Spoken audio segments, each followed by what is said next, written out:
hope you're enjoying all the great competition you're seeing here today. At the Iowa Girls High School Athletic Union, we're grateful for the incredible support that makes this event possible. None more vital or valued than the proud title sponsor, Iowa Farm Bureau.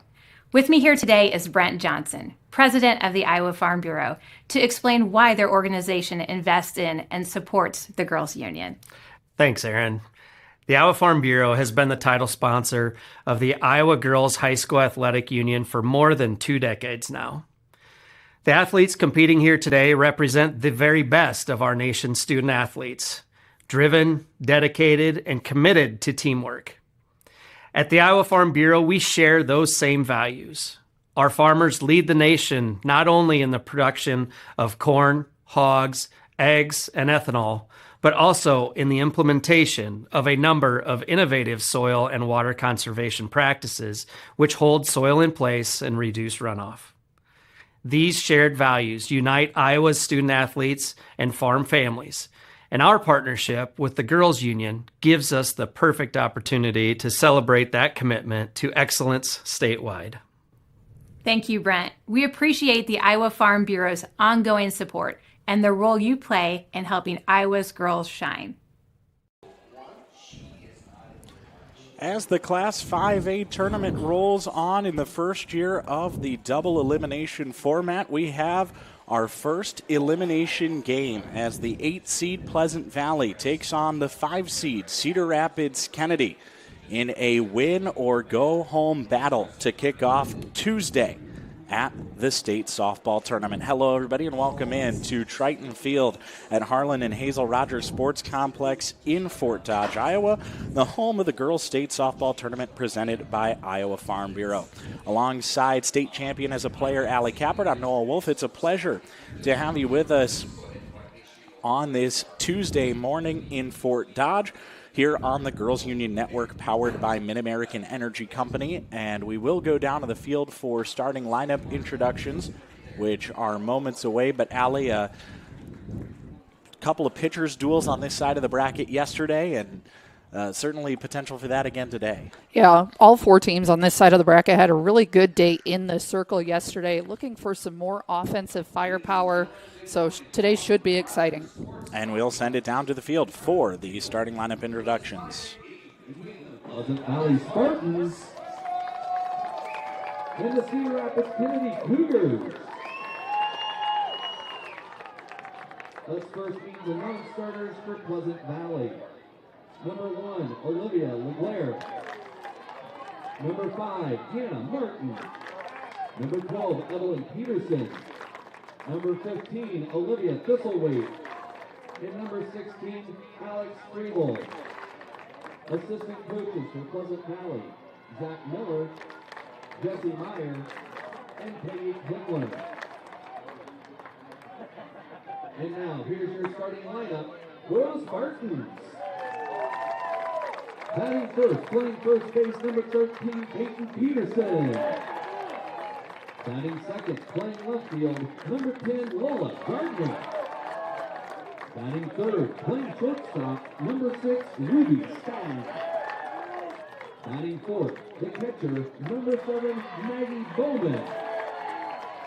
Batting fifth, playing right field, number 4, Kinley Logan.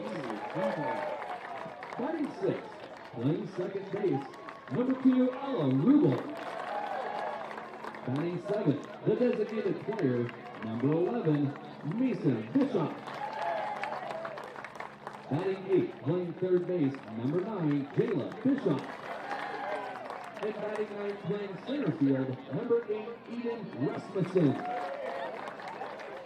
Today's box player for Pleasant Valley, the pitcher, number 3, Sydney Stigall.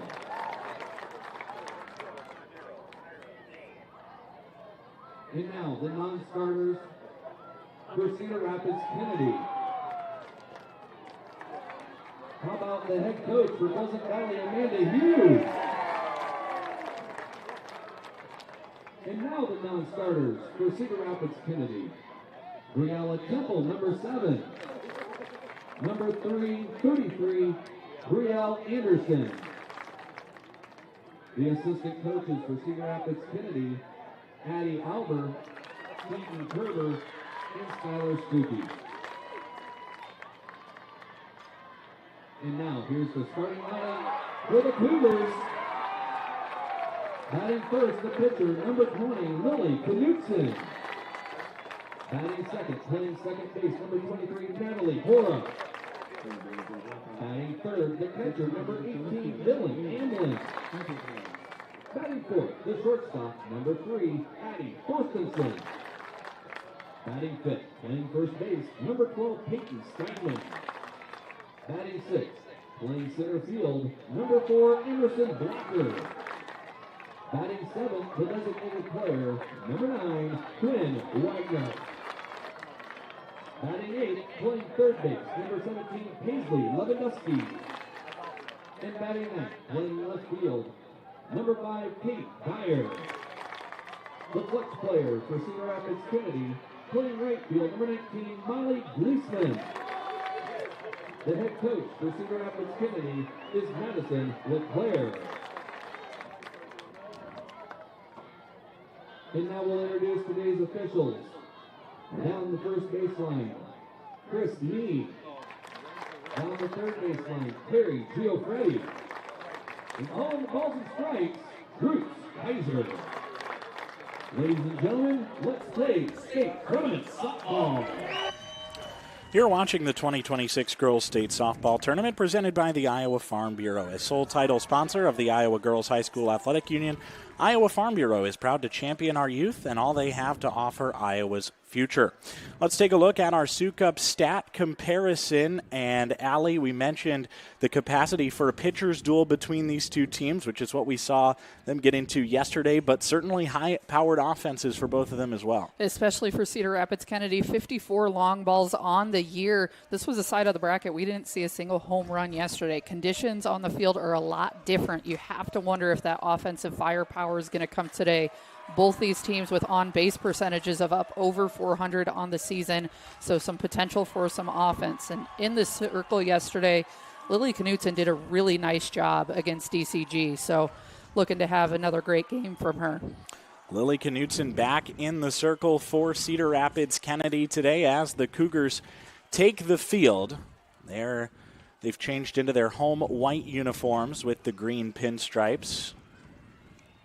Pleasant Valley wearing their gray tops and navy blue pants. Knutson this season comes into the state tournament with a 0.63 ERA. Took just her third loss of the season yesterday, 18-3 on the year. Came in with 132 and 2/3 innings pitched all 6 frames yesterday.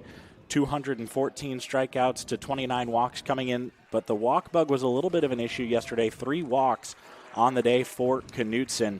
That's just what you're going to get into in the state tournament, though. You can be a dominant pitcher, but this is the best competition that you're going to have to face all season long. And she did a nice job yesterday working out of those walks. Those walks really weren't what put up the runs for Dallas Center Grimes yesterday in that game. So when she did get herself into trouble, she definitely found her way out of it.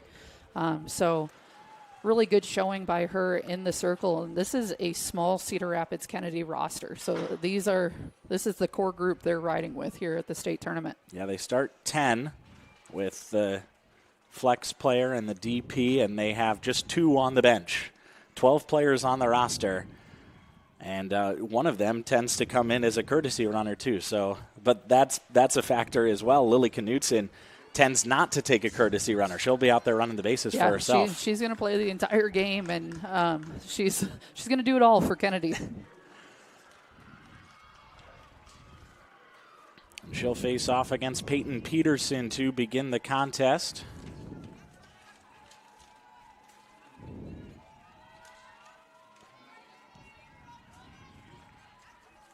The 8th seed Pleasant Valley, champions of this 5A class in 2024. Cedar Rapids Kennedy making its first appearance in the state tournament since 2021.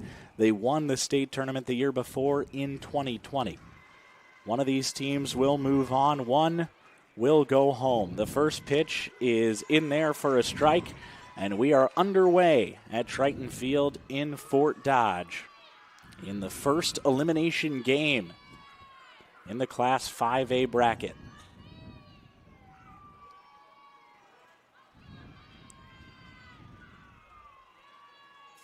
Peterson lines this one down the right field line. It drops for a base hit. Peterson will stop at first. Cut off well by Giesman in right field to hold Peterson to a leadoff single. And a nice piece of hitting there by Peyton Peterson. She was 0 for 3 yesterday, but squared up a ball really nicely out into left. So her first hit of the state tournament comes at a crucial time here, gets PV started. This is what Pleasant Valley wants to do. They have good hitters up and down the lineup, but the top 4 hitters. She was 0 for 3 yesterday, but squared up a ball really nicely out into left. So her first hit of the state tournament comes at a crucial time here, gets PV started. This is what Pleasant Valley wants to do. They have good hitters up and down the lineup, but the top 4 hitters in their batting order. Good defense by Cedar Rapids Kennedy. 2-0 on the sophomore shortstop Ruby Stagg.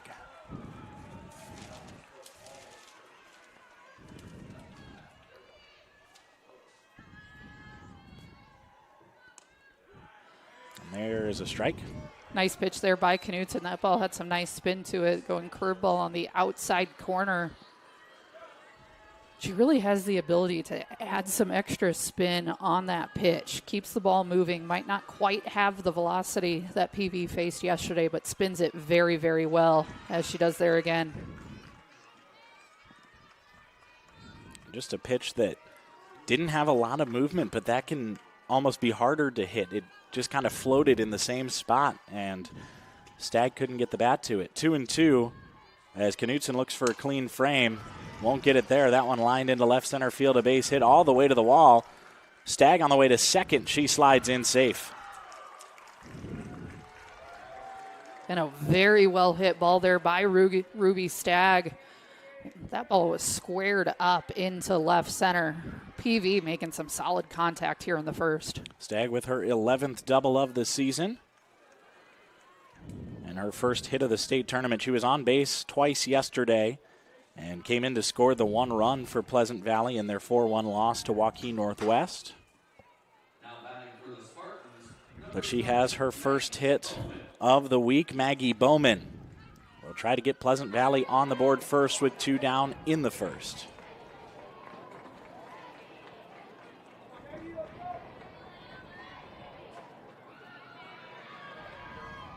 One of the few upperclassmen in this PV lineup takes a strike. This is really a clash of youth that we have in this elimination game today. 2 teams with bright futures ahead of them, but certainly bright presence as well. Yeah, both these teams, you expect to have a presence here over the next couple of years here in Fort Dodge at the state tournament. You talk about the youth and just the numbers that they've been able to put up this season. It's been very, very impressive. A ball and a strike on the right-handed hitting catcher, Bowman. Something good is happening on another field. Love the setup. 1-1 is outside. Yesterday it was very hot here. Heat index is over 100, and we spoiled broadcasters, kept our windows closed so that the air conditioning in the press box could work. 2-1 pitch is cut on and missed. Today, the weather is much more tolerable, so we've got the windows open, and it's nice to be able to hear what's going on here at Fort Dodge. And like you said, a great setup where 3 fields being played, all with their home plates facing each other as this pitch misses high. The crowd's very, very close to each other, which is, even more fun. Anytime you hear something on another field, you can see the heads in the crowd turn towards that field to see what just happened. Payoff. Popped up foul, and that will land on top of us. Lily Knutson there with a really nice rise ball, attacking the top of the zone. But Maggie Bowman just able to get her hands up to it to foul it off. Payoff. Ground ball, weakly hit to the right side. Hora, the second baseman, is there to throw out Bowman and retire the side. A 2-out double is stranded on second base at the middle of the first inning. It's Pleasant Valley 0, Cedar Rapids Kennedy coming up. At MidAmerican Energy, we're one company serving 1.6 million people who all need energy that's available 24/7. That's why we work 24/7. That's why we make investments in our systems that make us more resilient to extreme weather. That's why we generate power from all available resources to cover the variables in supply and demand. And that's why when the power is knocked out, we work around the clock to restore power to you. MidAmerican Energy, obsessively, relentlessly at your service. Yeah, it's a trip when you hit the road. And when you know when you've arrived. It's a trip when you get everything you want. The burger and the fries, the creek and the crick, the city and the countryside. It's a trip when you're where you're meant to be. In this moment, in this bathroom mirror, looking like $1 million. And yeah, it's a trip when it goes by fast. Des Moines. It's a trip. Make it yours.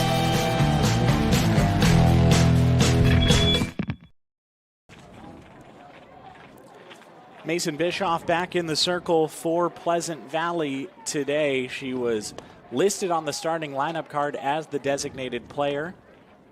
So there was some intrigue as to whether or not she would be the one to actually get the ball, as she could have been flexed out. They did list a different pitcher, but no surprise, really, that Pleasant Valley is going to Bischoff. She has been their workhorse in the circle all year long. And she really was very good yesterday, especially after that first inning, which really induced a lot of soft contact that led to 4 Waukee Northwest runs. After that, put up 6 scoreless frames. I was beyond impressed with Mason Bischoff yesterday, innings 2 through 6. Mixing in that off-speed pitch really had the Northwest hitters on their heels. They just couldn't figure out what speed she was going to throw. And I think that's the key to her success here in this game, is just keeping those hitters off balance. And very impressed by what she did yesterday. Happy to see her in the circle again today. We kind of figured with the lineup, the way it was written, a lot of teams are doing that now with DP Flex, having the pitcher listed as the opposite. So we'll see what she has for us today. Much better conditions to pitch in. Just gives you more flexibility when you write your lineup that way, as the first pitch is popped up on the infield behind home plate. It just lands on the screen, basically the backstop it hits off of. So Maggie Bowman might have had a play. Would have taken some supersonic speed to get to that ball.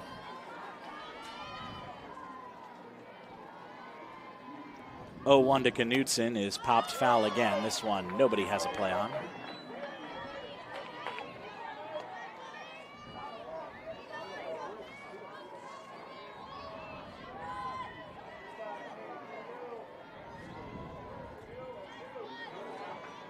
Oh-2 on Knutson from pitcher to pitcher. That one misses outside.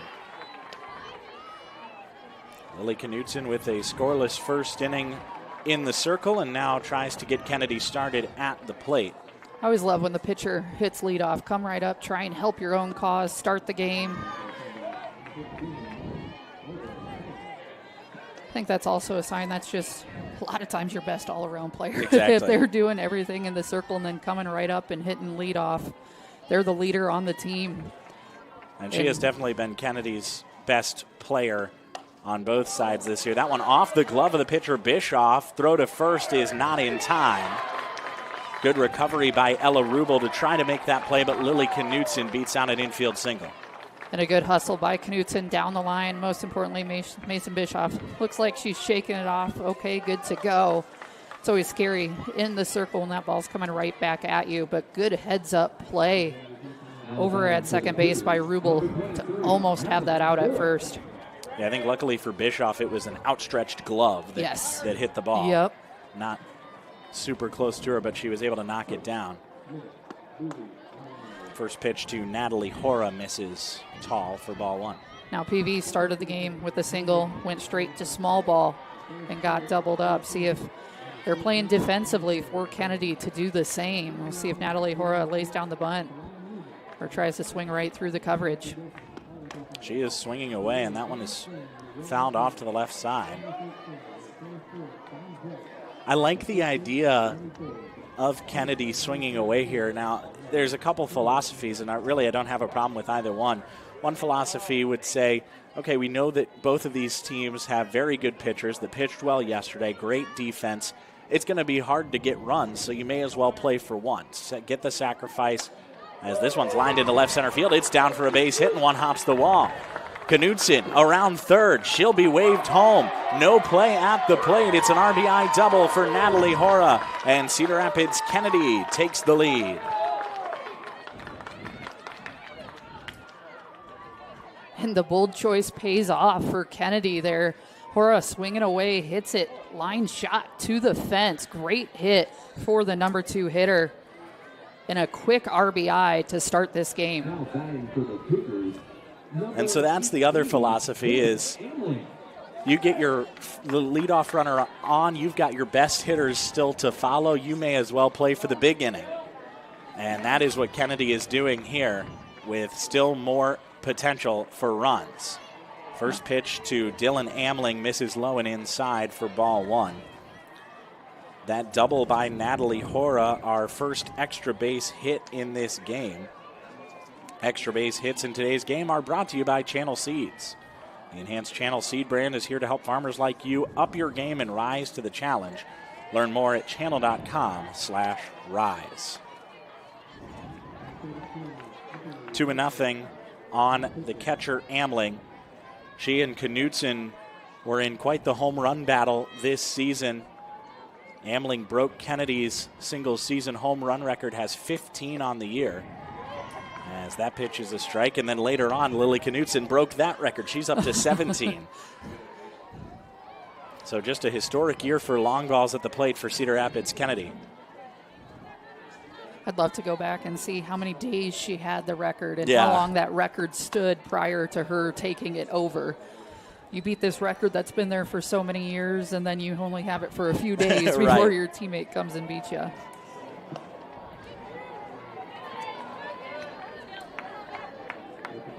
Season's not over yet, though. It's fun when two players are chasing records during the same season, Yes. the same record, the same season. As the 2-2 pitch comes in and floats in for strike 3. What a pitch by Mason Bischoff to freeze Amling for the first down of the inning. That is the pitch that we saw from Mason Bischoff yesterday. That was so good. Happy to see her go back to it here in the first inning. She throws the off speed so well. And a big first out for PV. That'll bring in Addie Thorstensen, the shortstop for Kennedy. Runner on second base, one away. The Cougars took a 1-0 lead thanks to that RBI double by Natalie Hora. Thorstensen cracks it up the middle. It's down for a base hit. Rounding third and heading home is Hora. No play at the plate. RBI single, Addie Thorstensen, and Cedar Rapids Kennedy doubles its advantage in the first. Addie Thorstensen just hit that ball so hard. It was bobbled in center field. That was a line shot. And you could tell out in center field, Eden Russman knew she was about to have a play at the plate. She was getting her footwork set, hoping to get one of those throws every outfielder dreams of, gunning someone out at home, but unfortunately just couldn't field it cleanly. Peyton Steinman takes a strike over the outside edge. Rushman was busy in center field yesterday, made a number of special catches in their game against Waukee Northwest. Steinman hits it sharply on the ground to third. Throw to second, gets into the outfield. Everybody's safe. Good backup there by Russman to make sure that nobody could advance any further. Steinman to first on a fielder's choice. And Thorstensen safe at second on what is likely a throwing error on Jayla Bischoff. And a tough break there for Pleasant Valley. That's the right play. You get a hard ground ball, you want to get the lead runner. She's just unable to get herself set to make that throw. Throws it out into right field, and Pleasant Valley taking a teammate-only timeout here. Just get each other calmed down. This is an elimination game, as we mentioned before, so PV needs to find a way to limit the damage here in the first. And for Cedar Rapids Kennedy, motto's got to be foot on the gas right here. Take advantage of those mistakes and try and put around a couple more. Emerson Blocker was the player that scored the lone run for Cedar Rapids Kennedy yesterday. She got on base while trying to lay down a sacrifice bunt. But DCG defense ended up getting the lead runner. Then Blocker stole second, took third on a heads-up defensive miscue, and took home on a wild pitch. That was the one run for Kennedy yesterday, manufactured on the base paths by Emerson Blocker. She'll try to get herself on base here with 2 already on and 1 out. A 1-1 count. The pitch is outside. 2 balls and a strike. And Bischoff on those isn't missing by much, just off the plate on the outside corner. We really haven't seen a ton of off-speed, that changeup yet from Bischoff. Just the one that she got the strikeout on. There it is, and ever so effective. It's fouled off at the plate. Both runners moving, and they'll have to go back.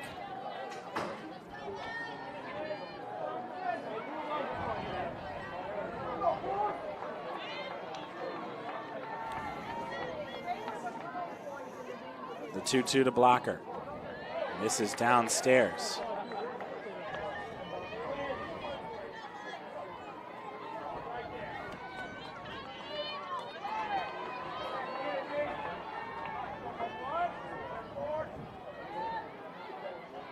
Payoff. Line foul. Nice hard hit there by Blocker, just slightly behind it timing-wise.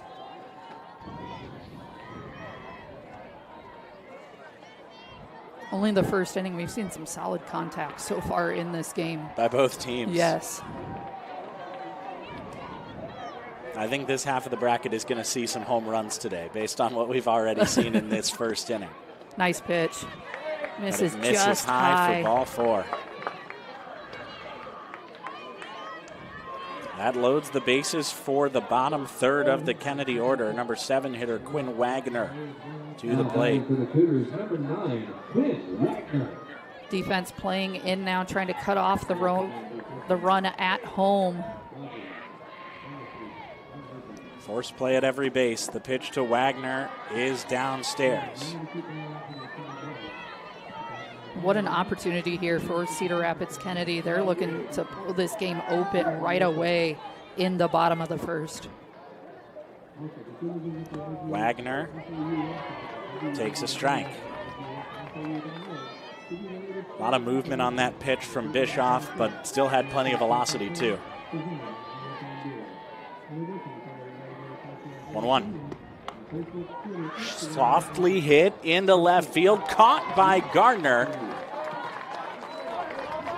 Everybody stays at their base for Cedar Rapids Kennedy. Nice running catch by Lola Gardner for the second out of the inning, and an unproductive out for the second out for Pleasant Valley. That's a huge play. Lola Gardner got a great jump on that ball out in the left, and the third base runner there just unable to get back and score. That would have been a tough one. Gardner's momentum was going all towards home plate. Probably smart to stay at third. So Kennedy now still with the opportunity. 2 down, though. Yeah, off the bat, I thought that ball was destined for no woman's land. Right. And those are the ones, too, on a turf field. Kind of just get that weird spin and end up in foul territory being chased down. 2-0 on Lewandowski. Another big spot for another Kennedy freshman.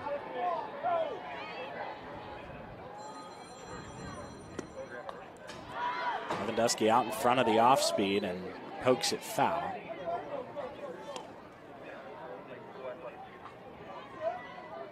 There's the phrase, time up the fastball, adjust to the off speed. And Lewandowski was doing it there, but certainly was timed up for the fastball. And that's all you can do as a hitter. Get your foot down, get set, be ready for the fast, adjust to the change. Nice play at second. Great backhand play by Rubel. She barely beats the speedy Blocker at second base for an inning-ending 4-6 fielder's choice. Kennedy scores 2, but they strand the bases loaded. Good work by Bischoff to wriggle out of that jam. 2-0 Kennedy heading to the second. Hey, Frank. Oh, it looks like you spilled some grease. Grills are multiplying and you need flavor that's bold. There's nothing left for you to do but to go to Fairway, your dream for Midwest meat. It's the one you need. Oh, yes, indeed. Oh, you better stake up. Fairway and meat go hand in hand. This dream is meant for you and me. Poultry, pork, and beef, your home for Midwest meat. It's the one you need. Oh, yes, indeed. Oh, yes, indeed. Yeah! Fairway, it's the one you need.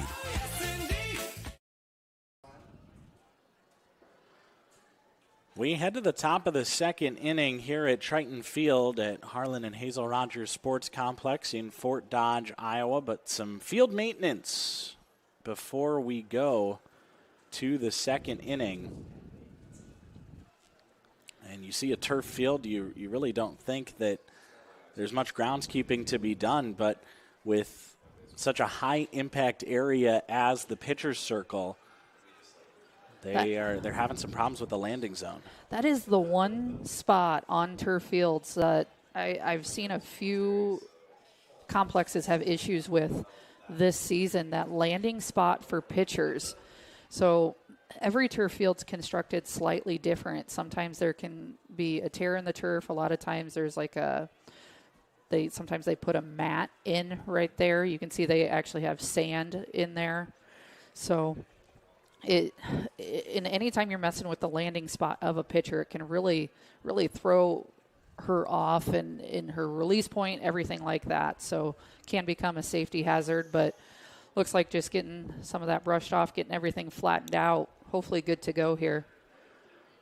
I was actually calling a game, Waukee versus Valley, earlier this season. The turf ripped, and it caused a bump in the landing spot. So they had to stop the game for a while because the turf was too raised for pitchers to land. Didn't that happen, too, in a Big Ten championship football game? They, at the goal line of one of the games, they had to, get the turf guy out there, and he was digging up stuff and putting in new turf, and it can happen. I mean, you definitely think of turf as the less difficult field to maintain, and it certainly is, but low maintenance, not no maintenance. Exactly. We'll have the 5, 6, 7 hitters here for Pleasant Valley. Kinley Vogus will lead off the second inning for the Spartans. A promising first, really, for Pleasant Valley. 2 solid base hits in that first inning. A single to lead off the game by Peyton Peterson, and then a double by Ruby Stagg that rolled to the wall. And very important for Pleasant Valley here. In any softball game, you always talk as a coach, okay, the other team scored, how do we answer back? Right away that next inning, I want to see us answer back. And that's got to be the message here to Pleasant Valley is answer. Game by Peyton Peterson, and then a double by Ruby. Game by Peyton Peterson, and then a double by Ruby Stagg that rolled to the wall. And very important for Pleasant Valley here. In any softball game, you always talk as a coach, okay, the other team scored, how do we answer back? Right away that next inning, I want to see us answer back. And that's got to be the message here to Pleasant Valley is answer back right away. On a bunted pop-up double play.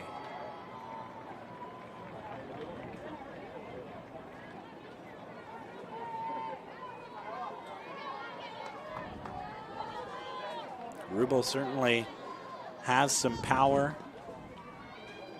She is hit by the pitch. Anyway on. Pleasant Valley has its first 2 runners aboard here in the second inning. And now Mason Bischoff tries to help her own cause. But first, I think Molly Giesman might need a new glove. Might have some blood on her arm there. Yep. Okay.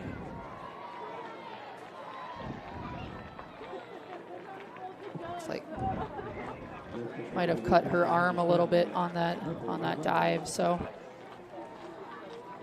she'll get cleaned up, then get back out there, and that's something we talked about a little bit earlier. Kennedy does not have the depth on their roster, so really at this point they only have one sub they could bring in. So being that she stayed out there, I would hope they can just get that cleaned up and get her right back out there in right field.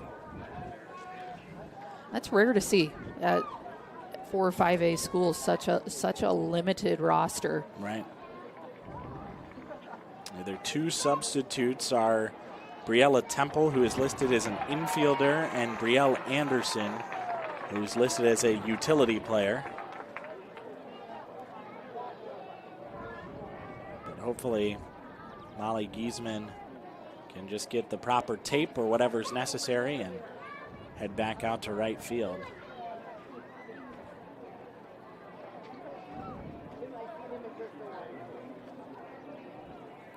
For Pleasant Valley, it's runners on first and second base with nobody out in the top of the second inning. They trail Cedar Rapids Kennedy 2-0. But the Spartans threatening after a leadoff double by Kinley Vogus. And Ella Rubel was hit by the pitch and takes first base. You have to imagine Mason Bischoff's just chomping at the bit for this at-bat. She wants to get her team right back in this game early. I mean, 2 runners on, no outs. Just a huge opportunity right now for Pleasant Valley. The other possibility here, too, is, it's going to be Quinn Wagner out to right field. She is in the starting lineup as the designated player. Molly Giesman is in for her, flexing her out of right Makes field. sense. So Wagner will switch positions here and come into the game in right field. Doesn't mean that we won't see Giesman later. That's the easy flex position switch that they can do, but it is Quinn Wagner in right field. Now batting for the Spartans, number 11, Mason Bishop. So after a little bit of icing the batter, Mason Bischoff will dig in. 2 on, nobody out, bottom of the second inning. Bischoff trying to help her own cause. She squares to bunt and bunts through it for strike 1.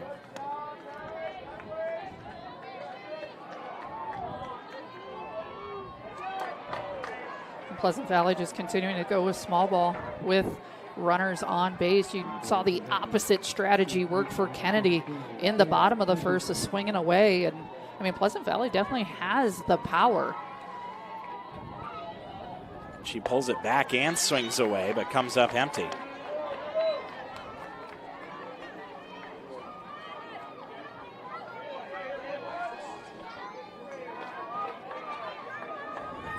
Oh, 2 on Mason Bischoff.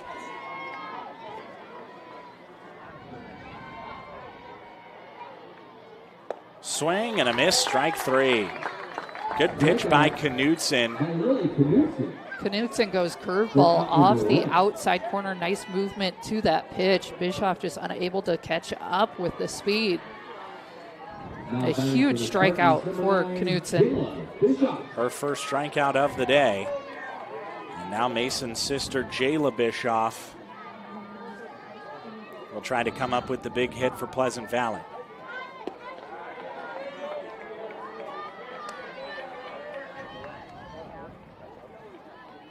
The senior third baseman heading to Wartburg in the fall. And will continue her softball career there. 1-0. Wave and a miss. That pitch has such great movement on it by Knudsen. You can even see the catcher's mitt just tracking that pitch as it comes in and probably tracking out of the zone, but these PB hitters see it and it looks like it's coming right down the middle and just tailing away into that left-handed batter's box. Bischoff swings and misses, and it's 1-2.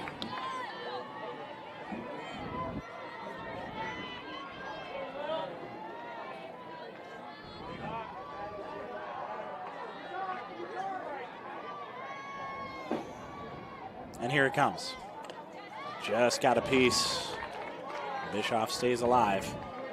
Really nice job by Bischoff knowing where that movement on the pitch is going to take it. Just punch the bat out towards the right side.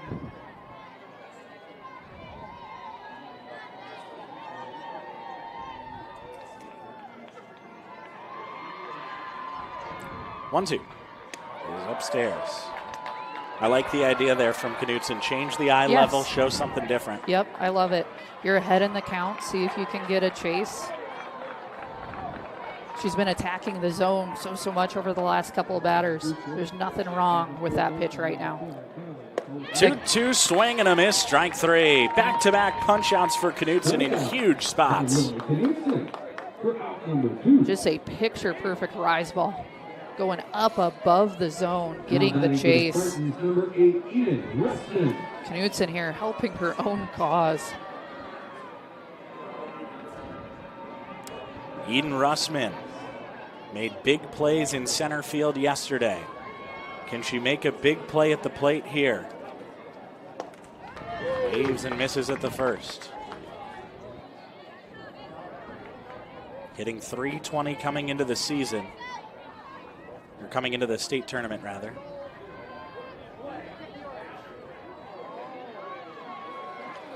Oh, 1. Outside.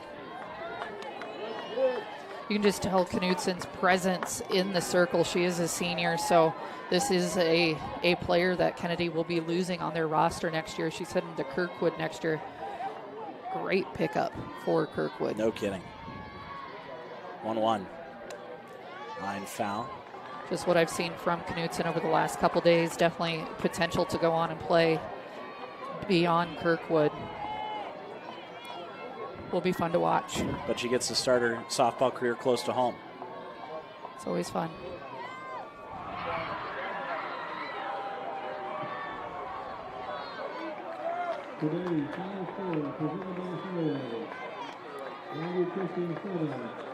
Swing and a miss, strike 3. After putting the first 2 runners on, Lily Knutson strikes out the next 3. And Pleasant Valley strands a pair on base. Still 2-0 Kennedy heading to the bottom of the second. No runs on 1 hit, no errors, and 2 left on base. At MidAmerican Energy, we're one company serving 1.6 million people who all need energy that's available 24/7. That's why we work 24/7. That's why we make investments in our systems that make us more resilient to extreme weather. That's why we generate power from all available resources to cover the variables in supply and demand. And that's why when the power is knocked out, we work around the clock to restore power to you. MidAmerican Energy, obsessively, relentlessly at your service. Whether you volunteer or hang with friends, play pickleball, read or follow trends. No matter what your retirement style, you deserve healthy eyes and a healthy smile. Some Medicare plans don't cover vision or dental. With Delta Dental, you can save on what's essential. Get coverage and take care of your health. It's peace of mind, so treat yourself. It's more affordable than you might think. Give us a call or visit this link. Cedar Rapids, Kennedy, number 5, Pete Meyer. 9-1-2 due up for Kennedy after a big first inning for the Cougars. 8 batted, but only 2 scored. Kennedy stranded, the bases loaded. Dyer drops down a bunt, and it rolls foul. Smart play. She's got to touch it. Yeah, she does have to touch it. Although technically at that point it had come to rest, so the umpire could have called foul ball at that point. It did, but you gotta grab it. Yes. Regardless, smart play by Ella Rubel was the one tracking that as it rolled into foul territory. 0-1. Dyer swinging away this time and fouls it off.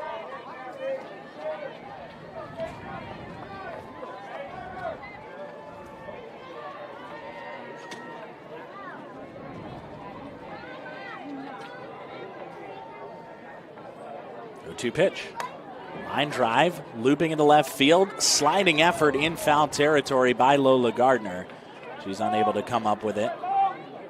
Hopefully she's okay. That might have I think it bounced off of her. Yeah, I think it bounced up and might have gotten her in the face. That great effort out in left field, though.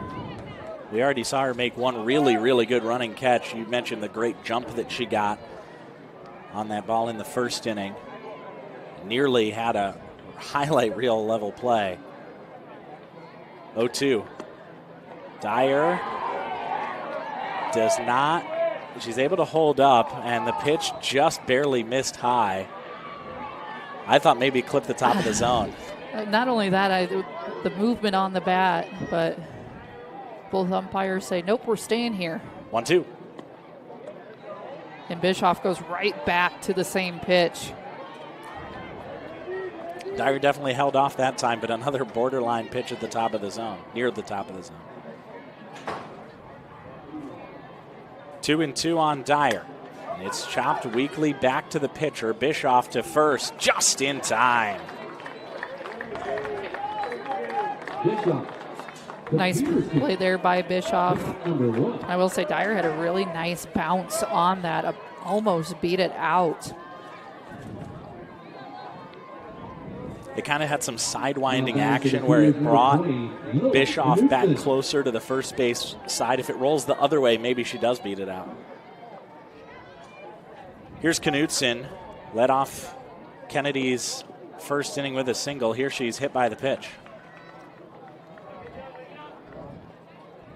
And it looked like on that pitch, I think Bischoff lost her balance in the landing zone. Just clipped Knutson with that. Knutson will take the free base. Now batting for the Cougars, number 23, Natalie Hora. Hora got the scoring started for Kennedy last inning. Well struck RBI double, one hopped the wall. First pitch is popped up on the infield. The shortstop Stagg tracks it down.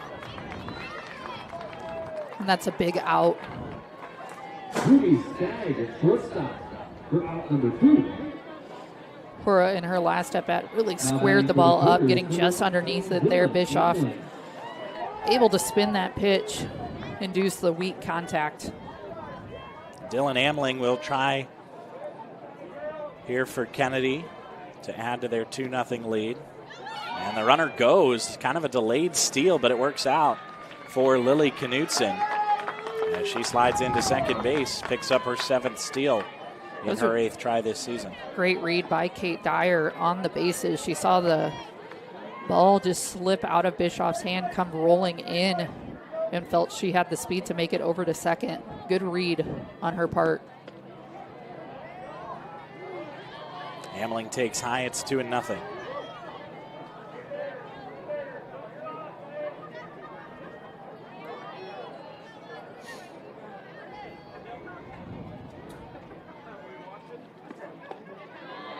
That one's downstairs, 3-0 on a dangerous hitter here in Dylan Amling. What's your sign, third base coach? Your number 3 hitter hits the long ball, swing away. Okay. But it's ball 4.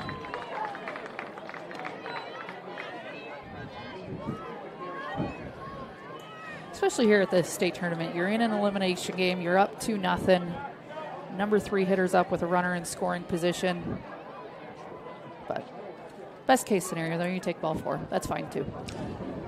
Bree Anderson checks in as courtesy runner. Dylan Amling will go get the shin guards on.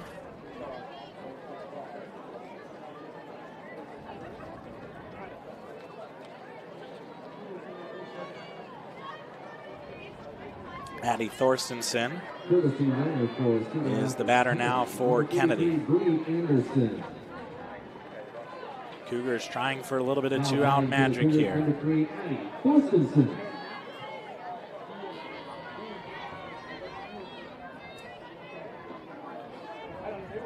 First pitch. In there for a strike. Thorstensen drove in a run with a single back in the first inning. Another RBI opportunity here for the sophomore shortstop.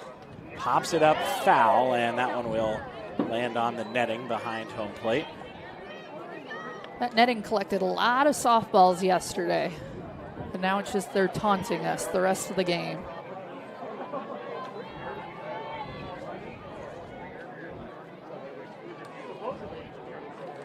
Oh, 2 upstairs.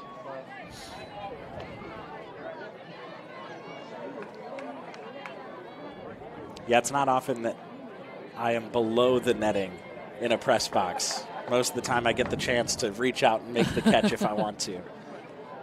1-2. Chopped foul. Nice pitch by Bischoff, and Thornton just able to catch up with it to clip it foul.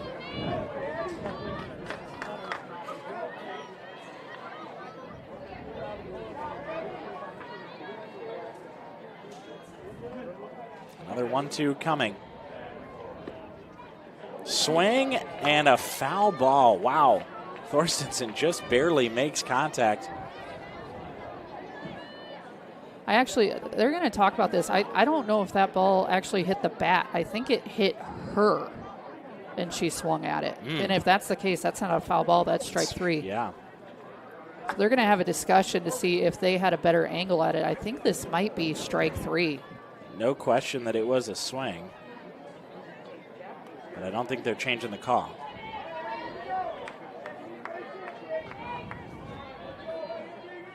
I mean, that just goes to show the movement Bischoff has on that off-speed pitch. Yeah. 1-2 is fouled off again. Thorstensen giving quite the fight in the batter's box right now.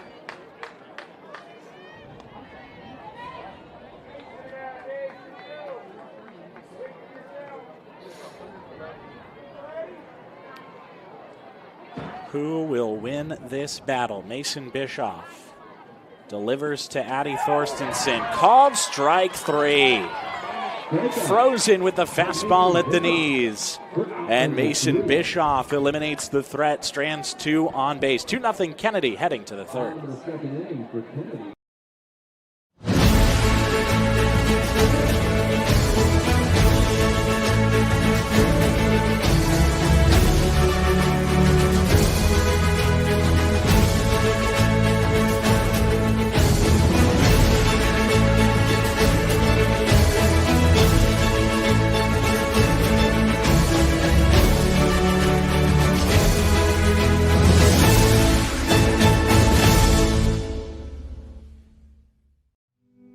Freedom Tire is proud to support the Iowa Girl through their sponsorship of the Iowa Girls High School Athletic Union. With 6 locations around the metro, you're never far from getting you back or keeping you on the road. Our certified staff and state-of-the-art technology means you can take comfort knowing you've got the best work at the best prices. Give us a try at Freedom Tire, a proud supporter of the IGHSAU.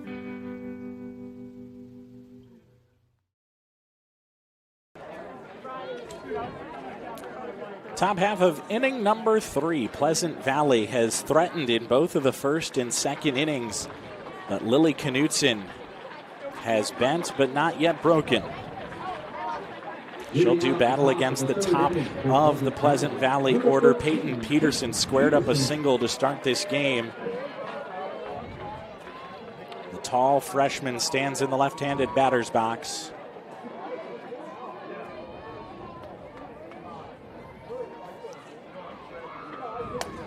She pops up the first pitch foul to the left side, and that is off of the roof of the third base dugout.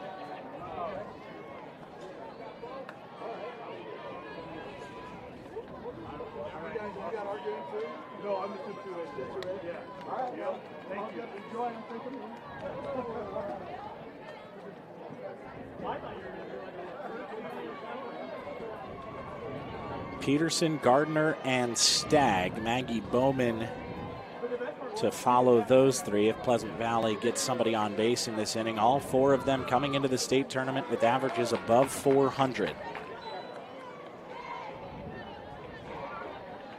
I feel like Lily Knutson has really settled into this game over the last inning or so here. She's seems to be in complete control. That pitch misses outside, 2-1. Yeah, she had a double, gave up a double to lead off the second inning, then hit a batter. So first and second, nobody out. Strikeout, strikeout, strikeout to end the second. 2-1 pitch, waved at and missed. What's impressive to me is just her complete confidence in every pitch that she throws. Yes, and I mean, she's not just relying on one pitch. She'll go to the rise ball, she'll go to the drop ball, and she will go to that curve ball that's going off the plate on the left side batter's box. So it's one of those things where hitters can't stand up there and just expect one specific pitch. They need to be ready for the entire pitch arsenal.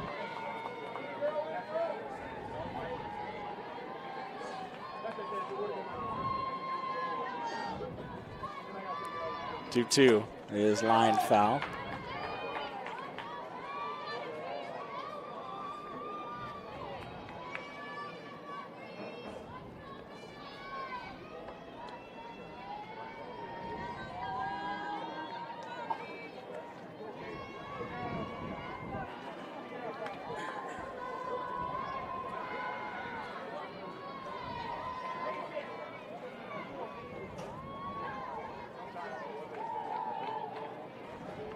Peterson cracks it on the ground, couple of hops to first. Peyton Steinman touches her bag for out number one. And some solid contact there by Peterson, just getting out ahead of it, going around it. And a big first out there. She was one that really squared up Knutson in her first time through.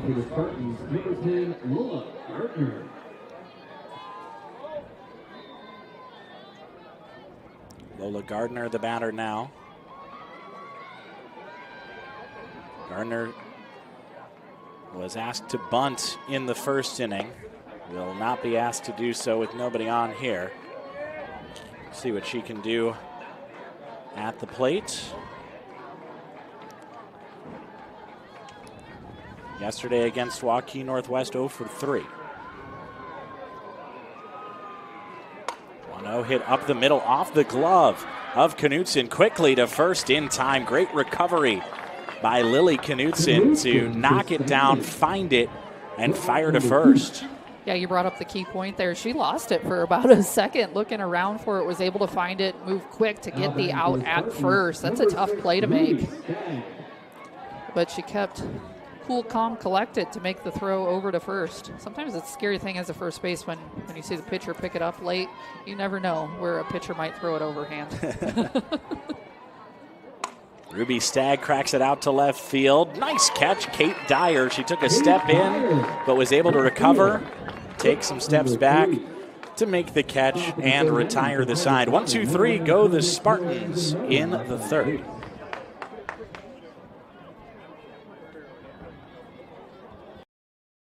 At MidAmerican Energy, we're one company serving 1.6 million people who all need energy that's available 24/7. That's why we work 24/7. That's why we make investments in our systems that make us more resilient to extreme weather. That's why we generate power from all available resources to cover the variables in supply and demand. And that's why when the power is knocked out, we work around the clock to restore power to you. MidAmerican Energy, obsessively, relentlessly at your service. Something exciting is growing on Iowa farms these days. Innovation. From tractors that seed, weed, and harvest with data-driven precision to drones that scout or plant cover crops to protect soil and water. Even our animals live in smart homes with round-the-clock care. Technology keeps your food safer, water cleaner, and makes us more sustainable. Because what we do here benefits everyone here. Life on the farm makes everyone's life better. Bottom of the third inning, Peyton Steinman heads to the plate. It'll be Steinman, Blocker, Wagner, 5, 6, 7 for Cedar Rapids Kennedy. They've got a 2-0 lead, 2 runs in the first inning. Steinman hits this one high in the air to center field. Russman comes over and makes the catch. Great jump by Eden Russman out in center field, making that play in shallow right center. Farm Bureau knows that strong, vibrant schools are the cornerstone of our communities. That's why they are the proud title sponsor of the Iowa Girls High School Athletic Union and this amazing girls state softball tournament. They believe that by investing in our youth, we're investing in Iowa's future.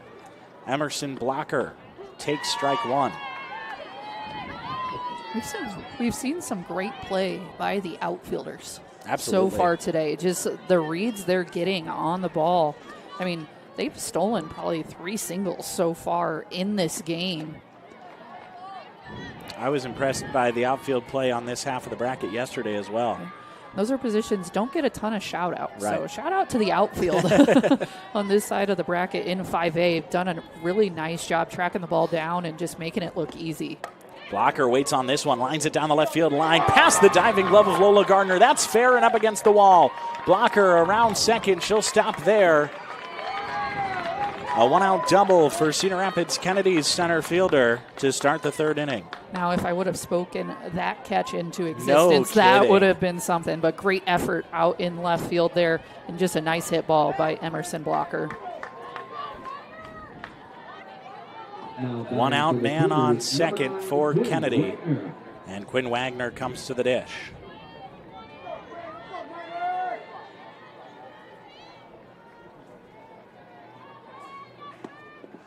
Pitch misses low, blocked by Bowman.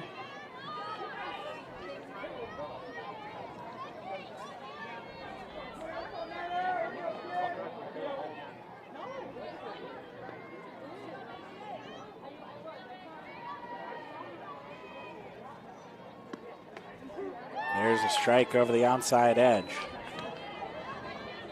Wagner was a victim of good outfield play in the third inning.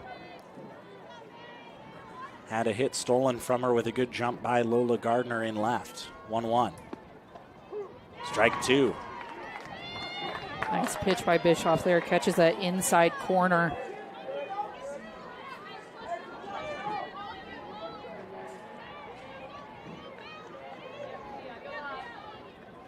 A ball and 2 strikes. The off-speed misses outside. Throw to third. Gets away. It ends up hitting the runner Blocker as she slides in safely with another stolen base. Stole one yesterday. 15 for 15 on the year in steals. And that's something Kennedy has done twice now. They're able to read that the Bischoff changeup. And when they see that pitch is coming in slow, if they have a good jump, they have a green light to go. So that's some smart base running on their end. 2-2, Wagner chops it on the ground. It's off the glove of the third baseman. Bischoff. Throw to first is not in time. Wagner reaches first, Blocker scores, and Kennedy is ahead 3-0. And just a tough break at third base there. She fields that cleanly, gets the out at first, likely holds that runner at third as well. With just the slight bobble, the run is able to score, and Kennedy here able to extend their lead.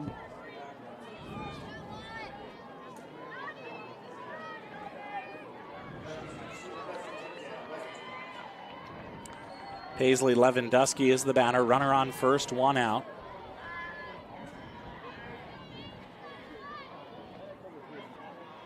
The pitch is lined softly, but it's down up the middle for a base hit. Paisley Lewandowski aboard with a single. And Cedar Rapids Kennedy still in business here. See if Kate Dyer can turn it around to the top of the order. And there's been a couple times in this game now where Kennedy has just felt like they've completely stolen the momentum. Those little things seem to be going their way and getting those perfectly placed hits. And they're working together as a team playing base-to-base softball. Pleasant Valley playing for the bunt here.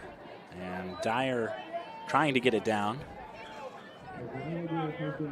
That's kind of the scouting report on Dyer, though. Even if she's not bunting, the slapping can kind of come off the bat on the ground, and so you want to be ready for that on the infield. Definitely.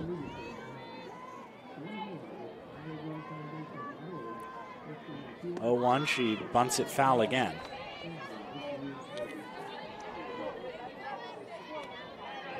You got to imagine she's slapping away here. But I'm guessing the Pleasant Valley infield will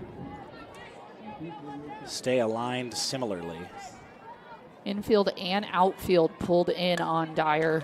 She hits it slowly up first. That will get the runners over. So job well done by Kate Dyer. It's a 4 unassisted ground out. Don't see that very often. Nice play, though, by Rubel. not trying to make the extra toss, anything like that. She knows she has her beat in the foot race. Just go touch the bag on her own. Smart softball there by Rubel. Big opportunity here for a big hitter in Lily Knutson. Mason Bischoff has been able to limit the damage from the circle so far. And this one is a check swing up the middle. That's going to get through for a base hit. Throw comes to the plate, not in time. 2-run single for Lily Knutson. And it's a 5-0 Kennedy lead. Kennedy right now is just foot on the gas on the base paths. They're not waiting for something to happen. Their runners are taking action. They see a loose ball that's not being fielded by a defender. They are going. Just smart play by Kennedy right now. Even when Knutson doesn't put a full swing on the ball, good things happen. Natalie Hora takes downstairs. Throw to second is not in time. Lily Knutson nearly overslid the bag there. Maybe not used to the turf, but she's able to keep a hand on it. 2 stolen bases on the day for the Kennedy pitcher.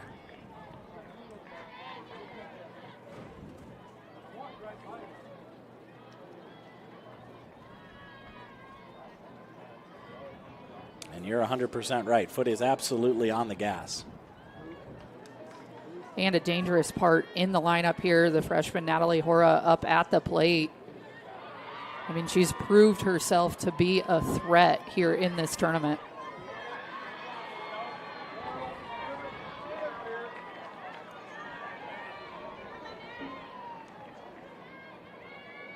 (1-0) to Hora. She leaves it. It's 2-0. Off-speed pitch ends up just dropping below the zone.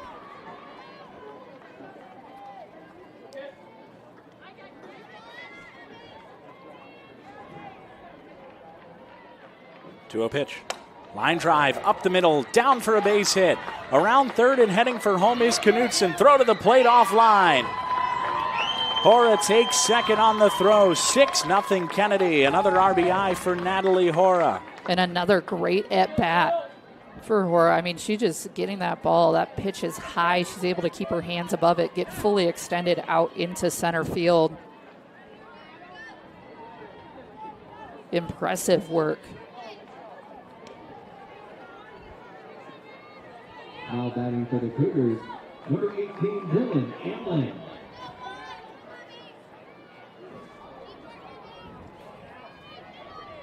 And Kennedy now just looking to continue the rally. Another runner in scoring position.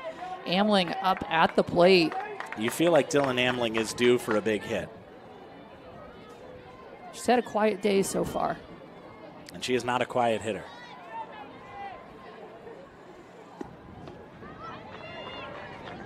Runs low, 1-1. Still looking for her first hit at this tournament. Kennedy trying to make it to tomorrow. They'd have to win 2 games today to make it to tomorrow. Up the middle, a base hit. Throw will come home, and it's well in front of the runner. Natalie Hora just took too aggressive of a turn off of third base, and she is thrown out. Russman to Bowman to Bischoff. Amling gets credit for a single there, but it will end the inning. 4-run score for Kennedy. 6-0 Cougars heading to the 4th. Bottom of the 3rd inning for Cedar Rapids. Yeah, it's a trip when you hit the road.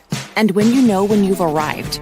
It's a trip when you get everything you want. The burger and the fries, the creek and the crick, the city and the countryside. It's a trip when you're where you're meant to be. In this moment, in this bathroom mirror, looking like $1 million. And yeah, it's a trip when it goes by fast. Des Moines. It's a trip. Make it yours. Excelling in athletics takes teamwork, dedication, and a commitment to excellence. These are the same qualities that help our pig farmers and our communities thrive. The Iowa Pork Producers Association is proud to support statewide high school athletics and the student athletes who make us all proud. Visit iowapork.org/WeCare to meet the people behind the pork and hear about our winning approach to caring for our pigs, the environment, and our communities. with their quick rewards program. Top of the fourth inning coming up. Cedar Rapids Kennedy with a 6-0 lead over Pleasant Valley in the first elimination game of the Class 5A bracket.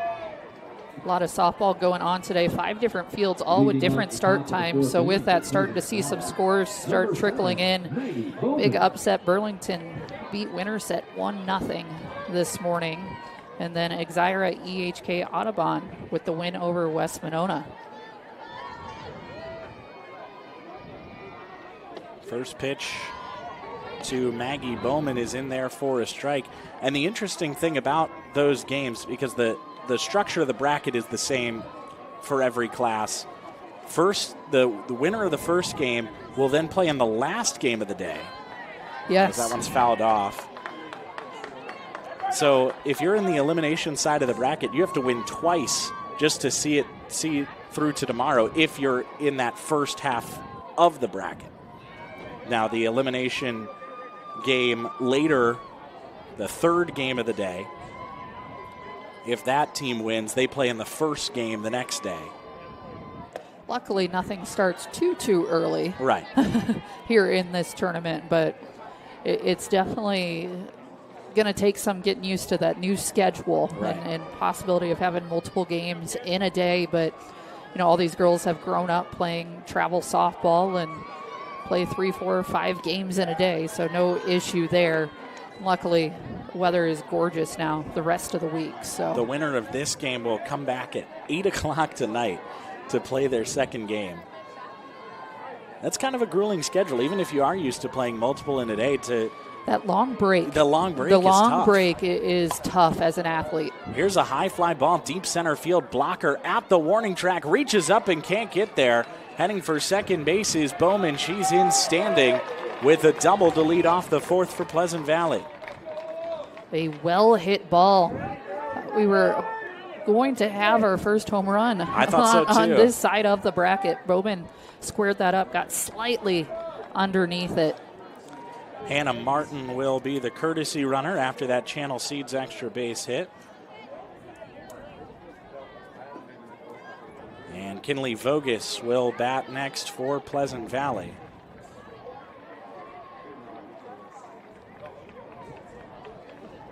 Courtesy runner for Pleasant Valley, number 5, Hannah Martin. Now batting for the Spartans, number 4, Kinley Vogus.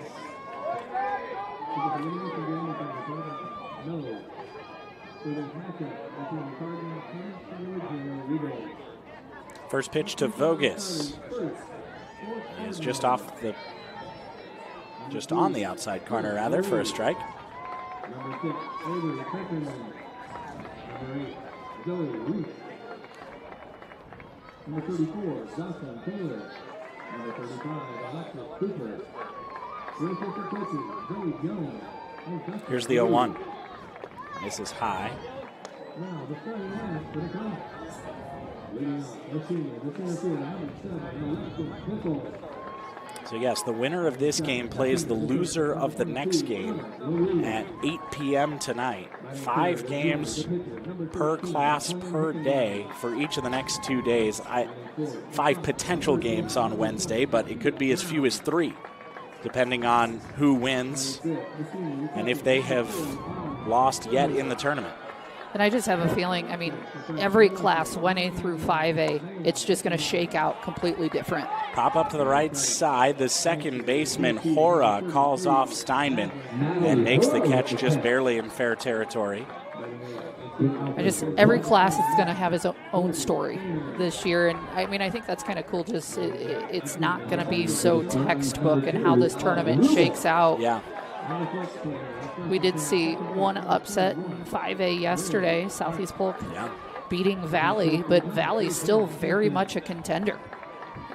They're going to go through the elimination bracket, and they have a great shot at working their way back. Right. And that's the other part of it too. So using Valley as an example, if they win today, they play in the first game tomorrow. Win that, they play in the third game. Win that, and they have to play again. 3 games in one day potentially for Valley to try to make it out. Throw to first is in time. Lewandowski throws out Ella Rubel. Maggie Bowman advances to third on the throw. And that's where you just look at the pitching depth. In 5A teams, a few of them have the pitching depth. Ankeny Centennial, for example, they have the pitching depth. A few of these teams have enough pitchers in their bullpen that they can make that work.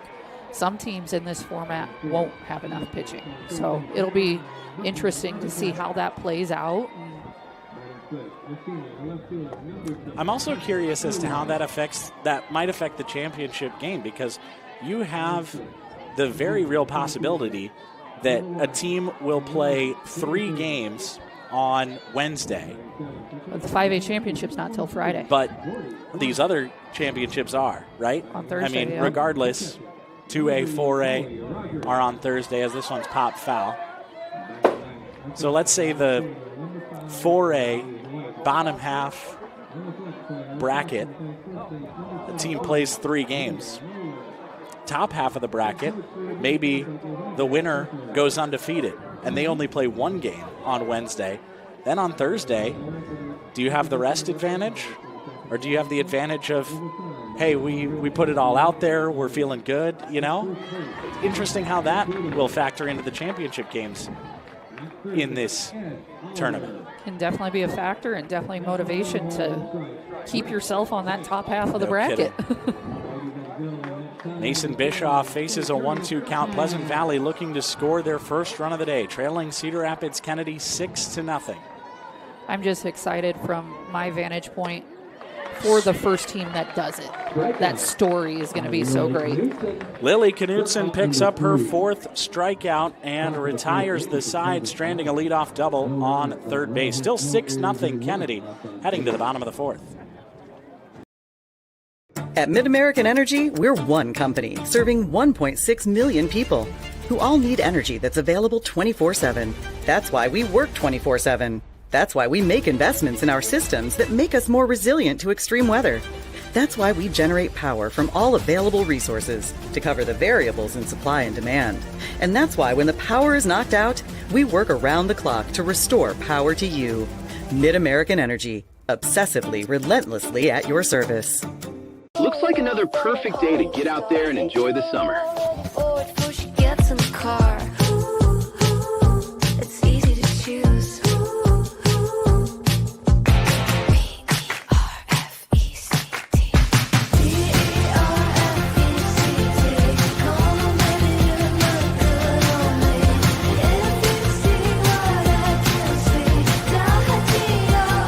Iowa State Fair, August 13th through the 23rd. Bottom of the 4th inning, Cedar Rapids Kennedy trying to add to a 6-0 lead. Kennedy looking to continue their state tournament. Certainly both teams are, but Pleasant Valley with an uphill climb as both teams face elimination in this game. First pitch to Addie Thorstensen is high for ball 1. Talking about the new double elimination format of the Iowa Girls High School Athletic Union State Softball Tournament presented by Iowa Farm Bureau, as there's a swing and a miss for strike 1. And I agree. I think it'll be very interesting to see who that first team is to lose a game and still come into the championship game. And you know it's going to be a story. And, right. And it's going to be so exciting to watch. And you don't know if it's going to happen this year. Is it going to happen next year? Whenever it does happen, it's going to be so neat to see a team who came up here and played multiple games in a day and just fought their way back. Chopper to the shortstop, Ruby Stagg. Low throw, but it's dug out by Peterson for out number 1. Hard hit ball by Thorstensen at the shortstop. Stagg, well played by her. Now batting to the Tigers. Peyton Steinman now to the plate for Cedar Rapids Kennedy. Steinman 0 for 2 today.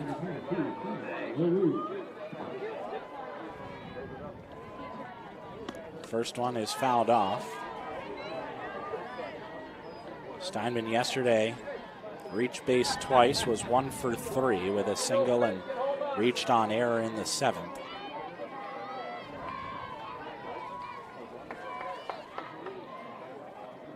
The 0-1 misses downstairs.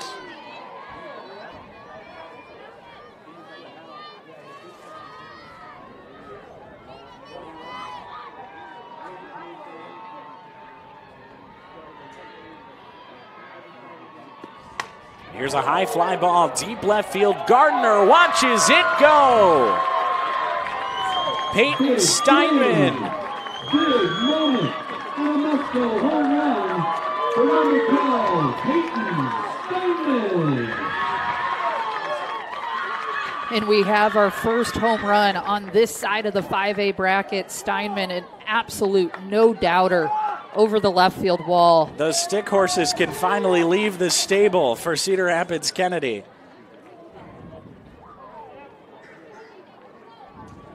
Peyton Steinman hits her 7th home run of the year.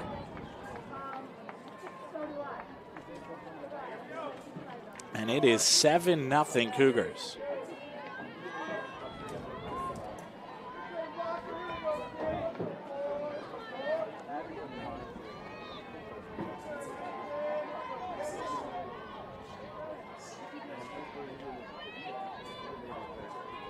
Emerson Blocker, the batter. Takes outside. I was reading about some of the traditions for these teams, and the stick horses were one that I was looking forward to seeing for Kennedy. They did it well. They've got them all blinged out. I'm wondering if they've been blinged out all season or if that's a new addition for the state tournament. It always just, I mean, it's fun to watch, but it always cracks me up. The traditions these teams will bring to the state tournament, yeah, whether it be for home runs or just in the dugouts, even in the crowd sometimes you'll see at state championships, the parents will have just as much fun with it. Emerson Blocker is hit by the pitch. She takes first base. Quinn Wagner due up next.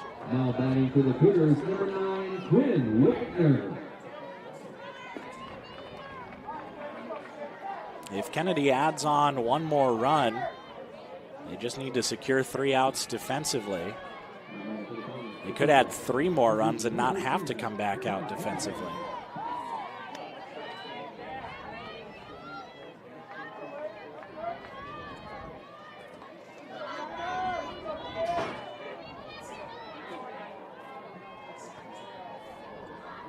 Oh, 1 to Wagner.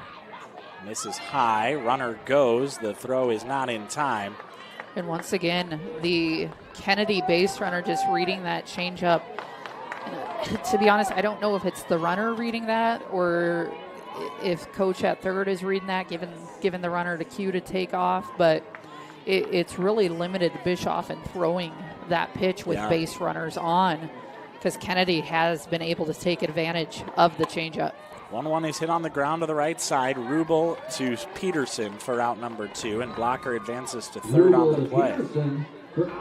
And that's an inning-changing stolen base right there. It is. It is the hit to the right side. I mean, players are taught anytime runner at second base, you want a ball to the right side. Executed perfectly there. Runner's now 60 feet away. If the stolen base hadn't occurred, it's a potential inning-ending double play. Paisley Lewandowski will try to drive in the run. First pitch misses high. Lewandowski singled her last time up. That would do the job here for Kennedy.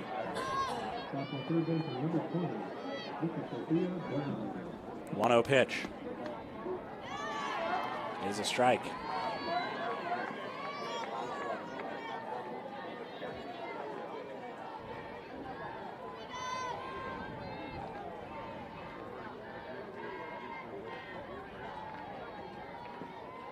Bischoff deals. At the knees for strike 2. Nice pitch there by Bischoff. Low inside corner. Hitting her spots well this at bat.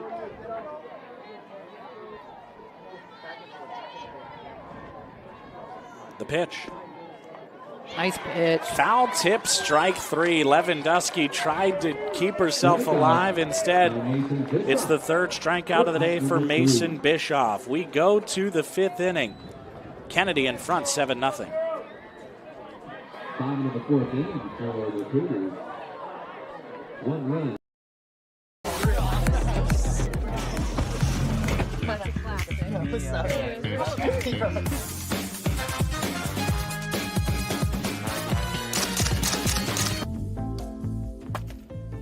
Excuse me, man.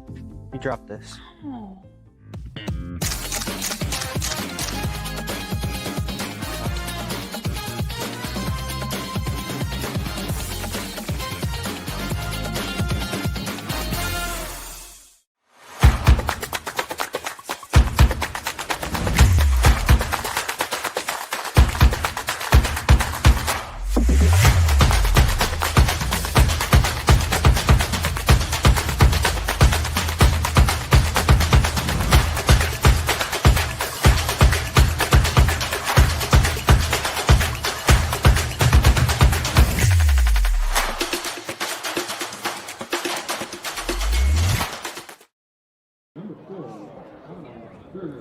Cedar Rapids, Kennedy 7, Pleasant Valley nothing. Heading to the top of the 5th.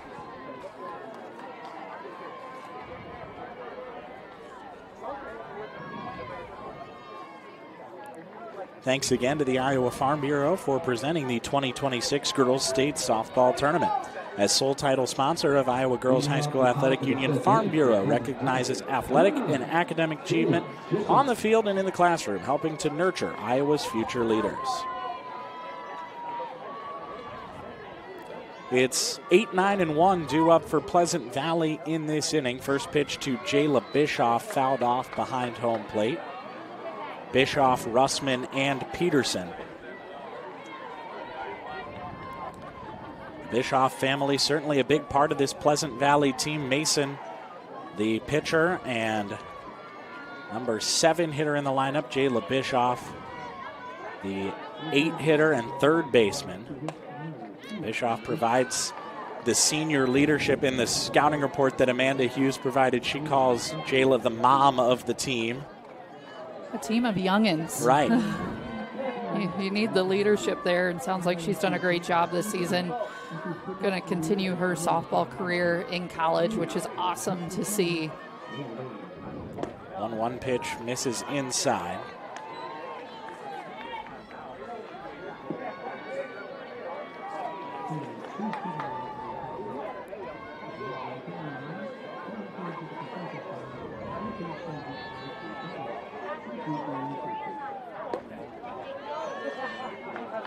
That's on the low inside corner for strike 2.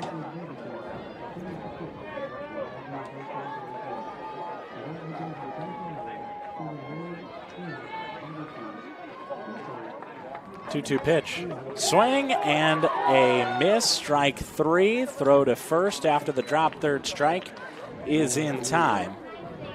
And Bischoff is down on strikes for the second time today. 5 punch outs on the day for Lily Knutson. Knutson had some great spin on that pitch. Really, it was just hard for Dylan Amling to hold on to. Nice job by her. Finish out the play at first base. Here's Eden Russman.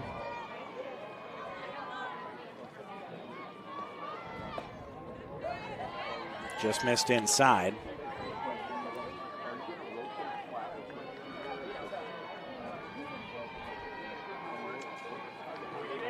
Russman looking for her first hit in Fort Dodge this year.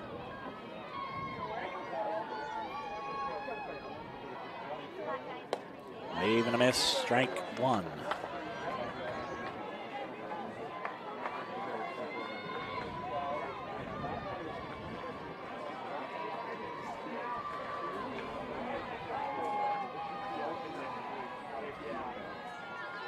Knutson calls time.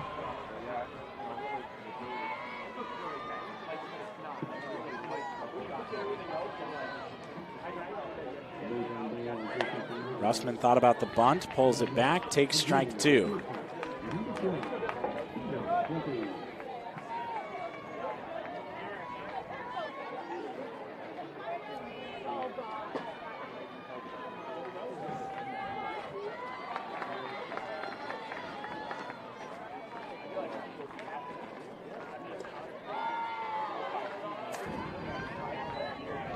Knudsen fighting just around the zone, trying to stay on that outside corner. It tends to be where she is getting more of those strike calls, but still just continues to mix speed. 2-2. Popped up on the infield. The third baseman, Lewandowski, calls off her catcher and makes the catch. 2 down in the frame for Peyton Peterson. So we look at Cedar Rapids Kennedy now. If they are to go on and win this game, as we mentioned, it's a long road back to the championship game.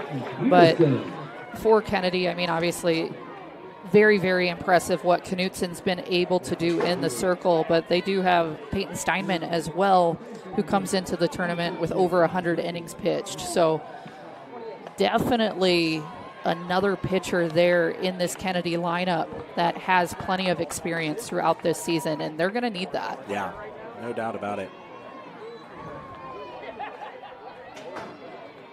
Yeah, if it is Kennedy moving on from this game, they would have to win 1 game today and 2 games tomorrow to work their way back into the championship bracket.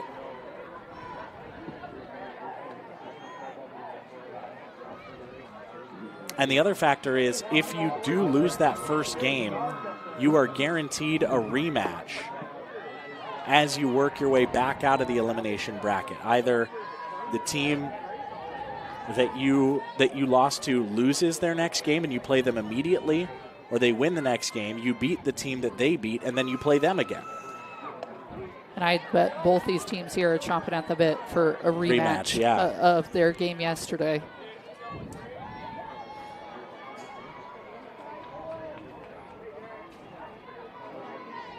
Three-one pitch is a strike. Peyton Peterson faces a full count against Lily Knudsen. Knudsen looking for a 1-2-3 inning. Kennedy looking for one more run to close it out in the 5th. Slooping liner, diving catch. Ruby Stagg, the shortstop, lays out, but they say that it hit the ground. She definitely caught that. I thought for sure. I mean, her glove was underneath it.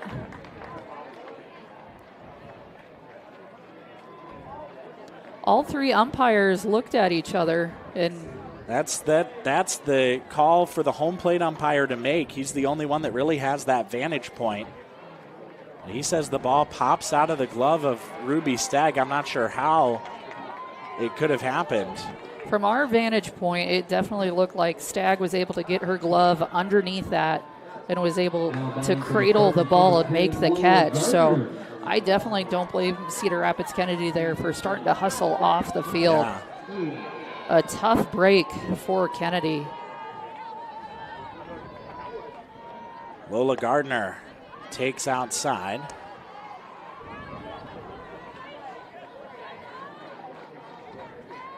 I mean, if the call was trap, it would have been pretty obvious when she got up if she had trapped the ball. Yeah, and I mean, you could see when she got up that glove underneath the ball. So no replay in high school softball. You move on. Yep.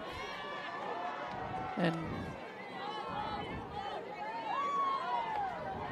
the important thing here for Kennedy is not to let it rattle you, right? Right. And it's hard to dial it back in. Sometimes you go from celebrating to back on the field, but Knudsen here, rare for her to be behind in the count, behind 3-0. She has not walked a batter today. 3-0 to Gardner. It is inside for ball 4. So Pleasant Valley now with 2 on for Ruby Stagg.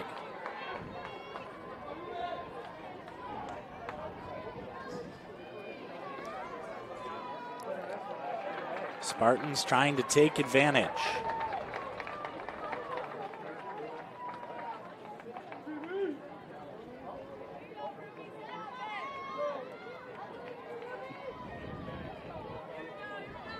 Now batting for the Spartans, number 6, Ruby Stagg. Peyton Peterson on second after an infield single. Lola Gardner on first with a 4-pitch walk. Ruby Stagg 1 for 2 today with a double. And her second at bat, she also squared up the ball. Kate Dyer able to run it down in left field.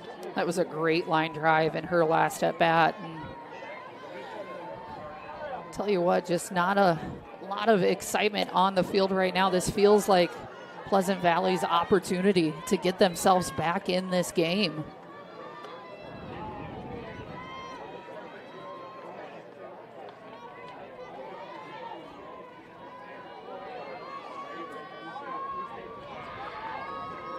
It's 1-1 on Stagg. Knutson delivers.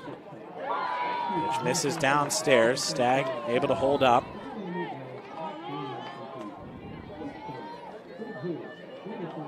"38 runs scored, 36 driven in coming into the tournament for Stagg. That one fouled off.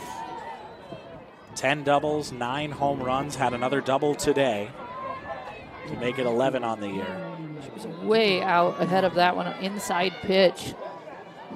Knutson's dominant pitch has been both the rise ball and the curveball. I'd like to see her go to one of those here, see if she can get her on the outside corner. Didn't get the chase, and that runs the count full. Runners will be moving on this action pitch. Pleasant Valley trying to turn the tides in this elimination game. The 3-2. Swing and a miss, but it gets away from the catcher and everybody's safe. Ruby Stagg reaches on the drop third strike, and Pleasant Valley's luck has continued here in the 5th. How about this for a sequence of events? Sometimes it takes a little bit of luck, and Pleasant Valley has been given that here in this situation. Can they take advantage now? Bowman looking to capitalize on the situation. Maggie Bowman, a hard hit double to lead off the last inning. She takes downstairs here. Bases loaded situation for Pleasant Valley. They put a runner on third for just the second time today. 1-0 pitch is a strike.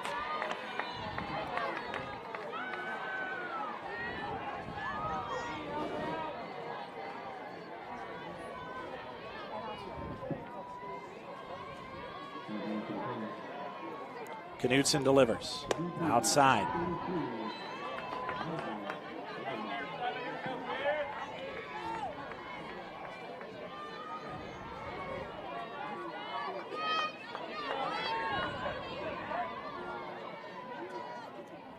Here's the 2-1.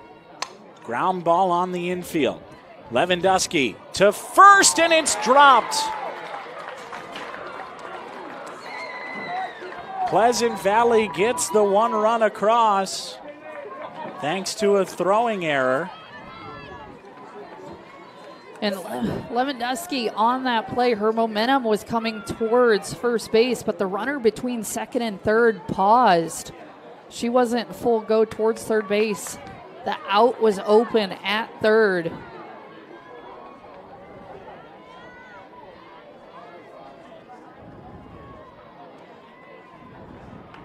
And Cedar Rapids Kennedy gonna bring in all 9 fielders to talk this over. Pleasant Valley looking to capitalize. A few chances for Cedar Rapids Kennedy to get out of this inning, and they thought they were out of it. What looked to be a diving catch by Addie Thorstensen was ruled to have hit the turf. Then a walk, then a drop third strike keeps the inning alive, and then a throwing error. And Pleasant Valley, with the bases loaded, is one big swing from getting back into this game. And that's very true. Wind's blowing out right now. One big swing could make this all of a sudden a 7-5 ball game. Voges already a double on the day. Swinging the bat well. Nice big swing there to start this at bat. She timed it up well, hit it straight back to the screen.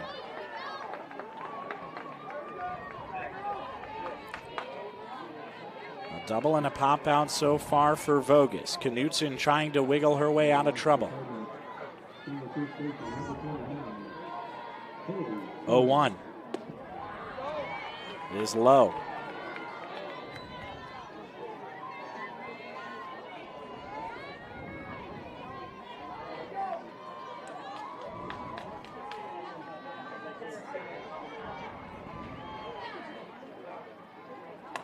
Line foul.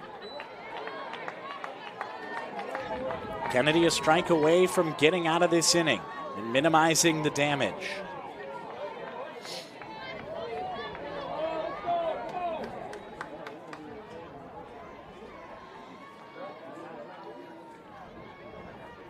One-two pitch.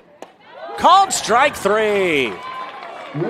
Huge pitch on the outside corner by Lily Knutson to strand the bases loaded. Middle of the fifth, Kennedy 7, Pleasant Valley 1. Life's buzzing with energy. From the delightfully routine, to the novel and exciting, to the truly uncharted. With all that life brings, it's easy to lose track of what powers all those moments, our health. At Mercy One, our caring doctors focus on just that, powering health, from the everyday to the extraordinary. So you're ready for what life brings next. Find care at mercyone.org/healthpowerslife. Something exciting is growing on Iowa farms these days. Innovation. From tractors that seed, weed, and harvest with data-driven precision to drones that scout or plant cover crops to protect soil and water. Even our animals live in smart homes with round-the-clock care. Technology keeps your food safer, water cleaner, and makes us more sustainable. Because what we do here benefits everyone here. Life on the farm makes everyone's life better. Cedar Rapids Kennedy was 1 run away from a run rule. Now they are 2 runs away from run rule here in the bottom of the 5th inning.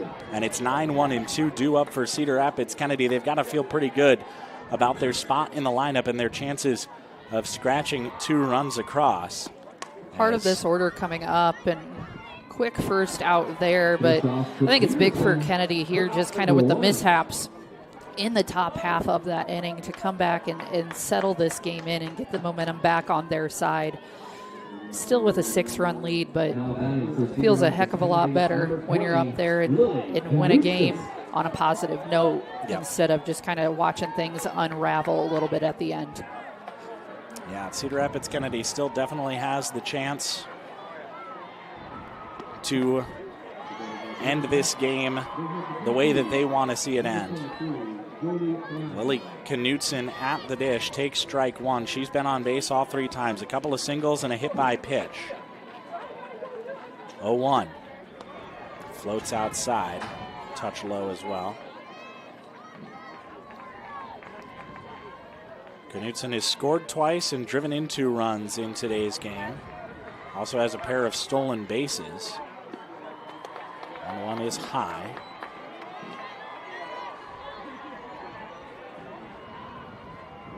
Two balls and a strike on Lily Knutson. Kennedy would love nothing more than to score 2 runs in this inning and go home early. Or not go home yet. This one popped up into right field. Voges able to make the catch.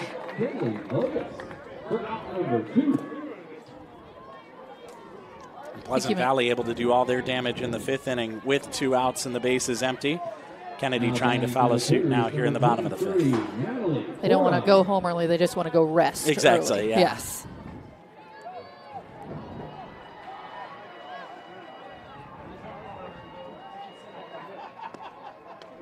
This is an elimination game. The winner moves on to play the loser of the next game, which is between Waukee Northwest and Dallas Center Grimes. And that next game in this bracket will be at 8 p.m. 0-1 pitch. Hit in the air, right side of the infield. Peyton Peterson gives way to Ella Rubel.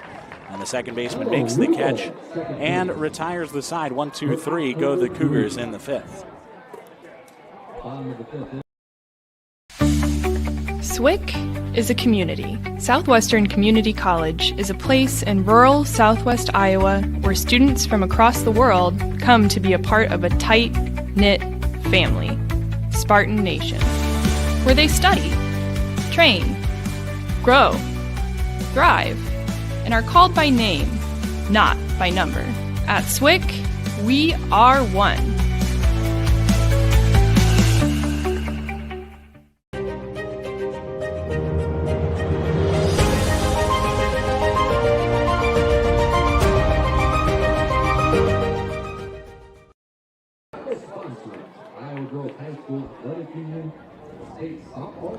For 4 innings of this game, it felt like everything was going Cedar Rapids Kennedy's way. But in the fifth, Pleasant Valley able to get a run across, take advantage of some miscues and some good fortune. And we'll see if the Spartans can keep momentum on their side as they try to make a comeback in this elimination game. It'll be 6, 7, and 8 due up for Pleasant Valley in the sixth inning. Ella Rubel made the last out defensively, and she will stand in offensively now for the Spartans.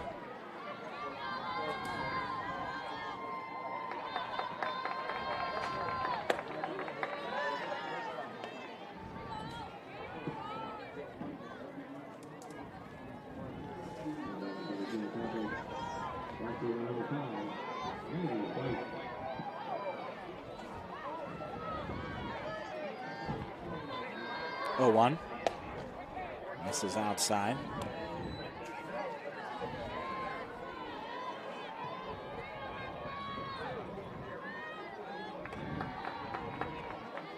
I really wish that Lily Knudsen had gotten the second out of the inning with a strikeout, because then it would have been a 4-strikeout inning for her. Those are rare. Those don't happen very often. Those don't happen very often. She's definitely got her fair share. I was just going through and counting. She's got 7 on the day. It's a very, very good game by Knudsen in the circle and facing a good hitting team as well. Looking for strikeout number 8 here as Rubel fouls it off to stay alive. Yeah, Pleasant Valley, a team that knows how to get on base and has shown that consistently throughout this season.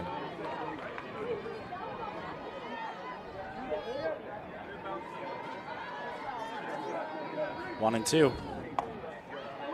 Soft liner. It is out of the leaping glove of Addie Thorstensen. And Ella Rubel is aboard with a single.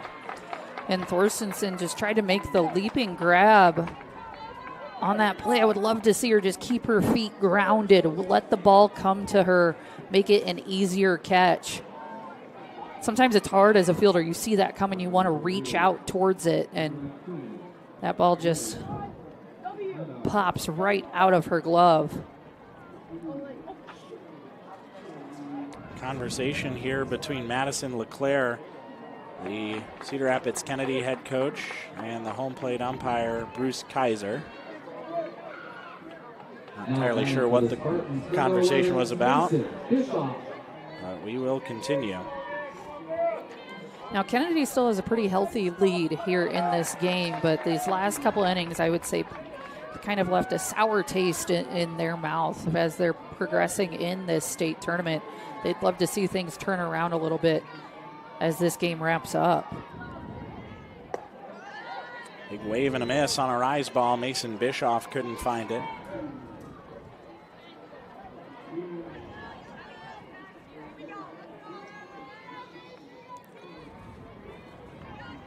Knudsen has gotten the better of Bischoff in this battle of the pitchers. She struck her out twice today. Bunt attempt, and it's bunted foul. Not a great pitch to bunt at. And honestly, they're a positive for Lily Knudsen that she was able to get her bat to that ball, prevents the runner from advancing to second. 0-2 on Bischoff. Swing and a miss, strike 3. Goes back to the high stuff and picks up her 8th strikeout of the day. Knudsen's just using that pitch so well. The jump at the end of that pitch, just too much for Bischoff to handle.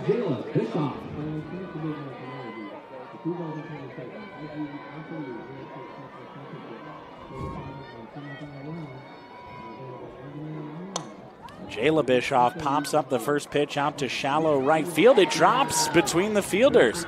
And heading for third, no, she'll stop at second base. Is Ella Rubel. My goodness, she was trying to catch somebody sleeping. I was about to say, you're down by 6 here. You need base runners. Yeah, so no don't be kidding. too aggressive. And I think that's the conversation they're having out there. You love to see your players be heads up, but you never want to run into a free out for the other team. And the miscues for Kennedy right now just seem to be piling on.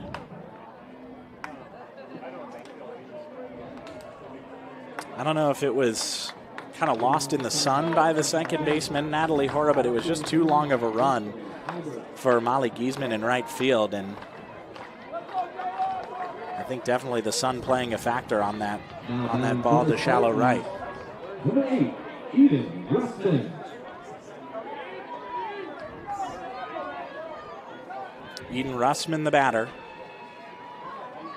2 aboard, 1 out. Pleasant Valley trying to mount a comeback in this elimination game.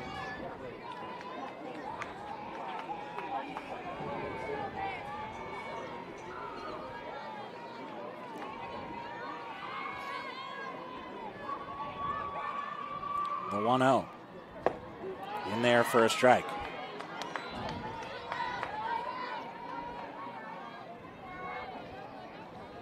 You talk about aggression. I like seeing how aggressive the leadoff is for Ella Rubel at second base. Well, you saw her almost try and take Yeah, third exactly. on that single there.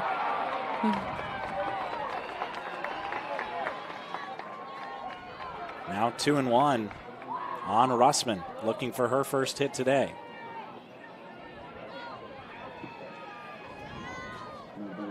The pitch is high. 3-1.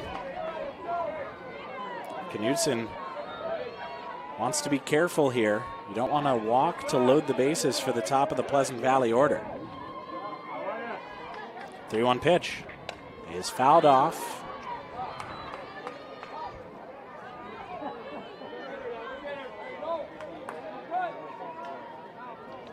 And the count runs full.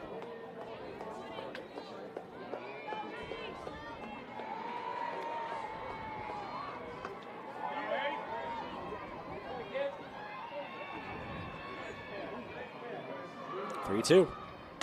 Line drive foul. Russman stays alive.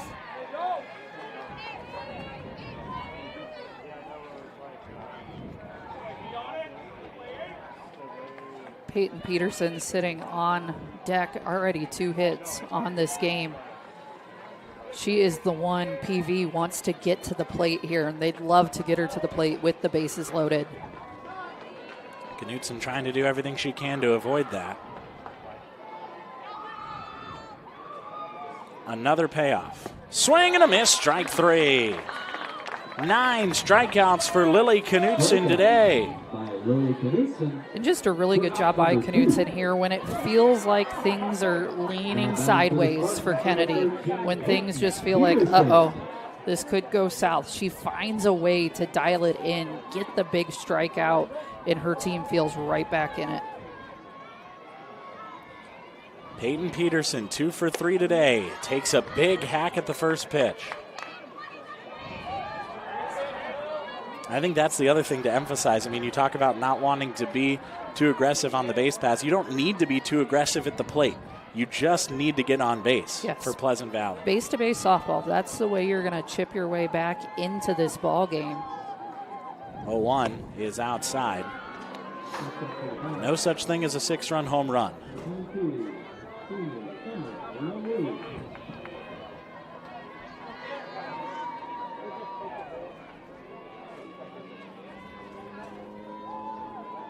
1-1. Low and out.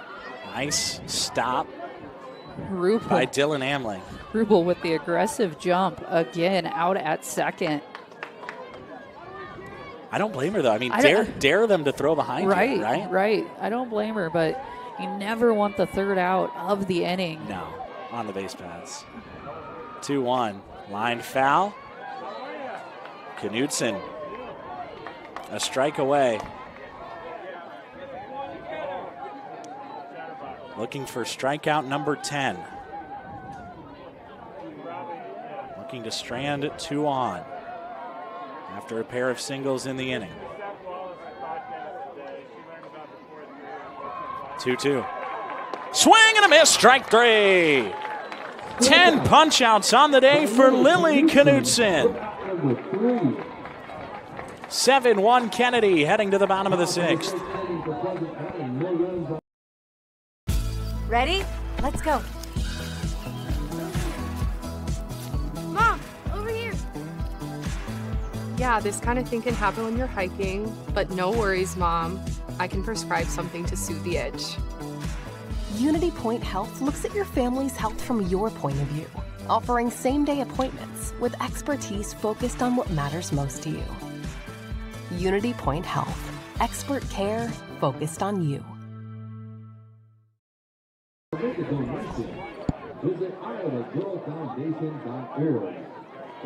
Bottom of the 6th inning coming up here at Triton Field at Harlan and Hazel Rogers Sports Complex in Fort Dodge, Iowa. It's the 2026 Iowa Girls High School Athletic Union State Softball Tournament presented by the Iowa Farm Bureau. You're watching it live on the Girls Union Network, powered by Mid-American Energy Company. Cedar Rapids Kennedy with a 7-1 lead in this first elimination game in the 5A bracket.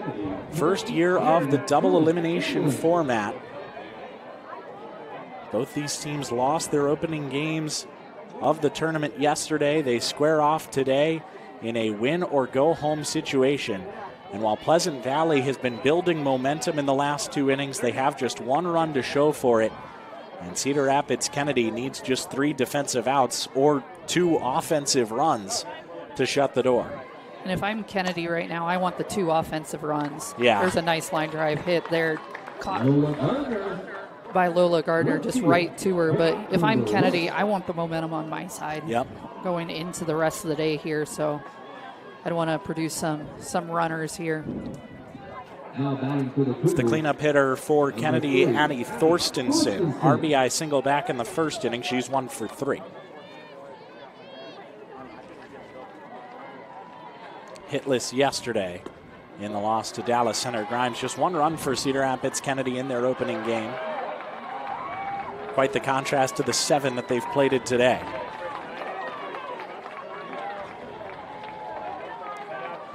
One-oh pitch is downstairs.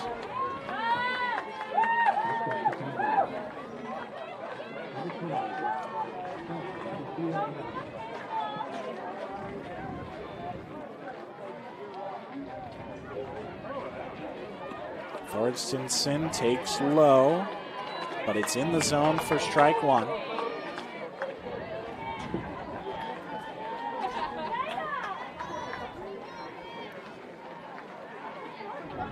Here's the 2-1. Chopped foul. Thorstensen just out ahead of that pitch. Good cut by her. This count has worked back even. Mason Bischoff, since allowing a home run in the 4th inning to make it 7-0, has not allowed a hit since. Just 1 base runner since then. Here's a looping liner. Caught by Gardner again. She is tracking him down out there in left field. What a defensive effort we've seen from Gardner today. I mentioned it early, but the outfield play has been so impressive. These outfielders getting great jumps on the ball and just cutting it down any chance they get.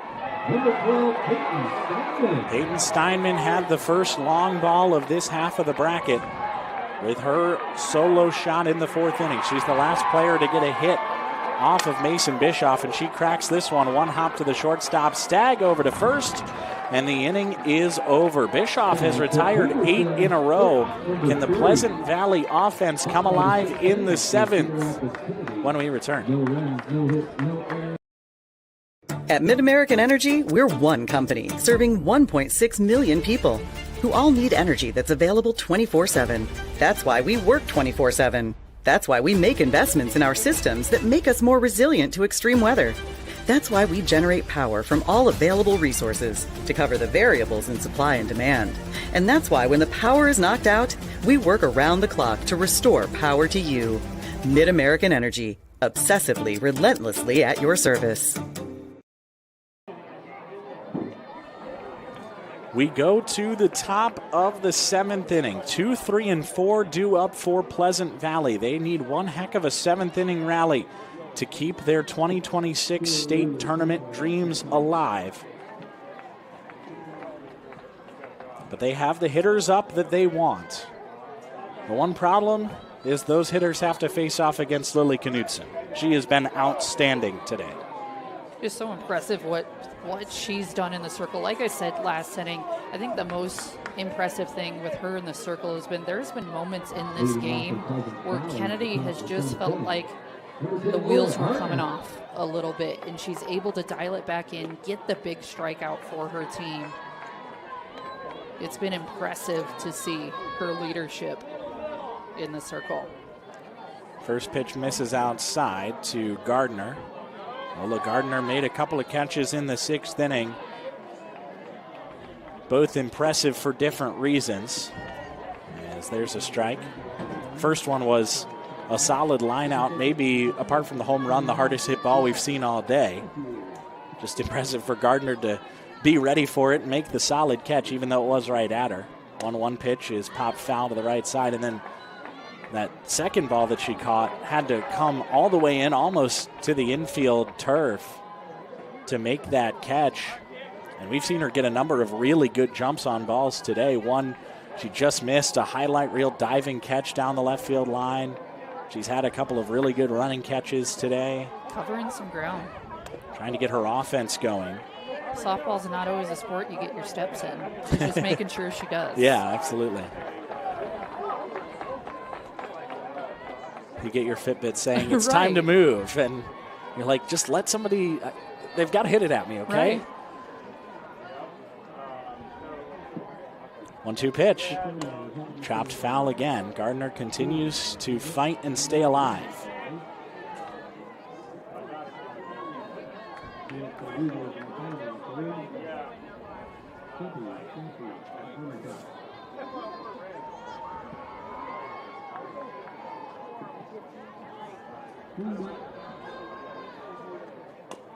Again, chopped foul.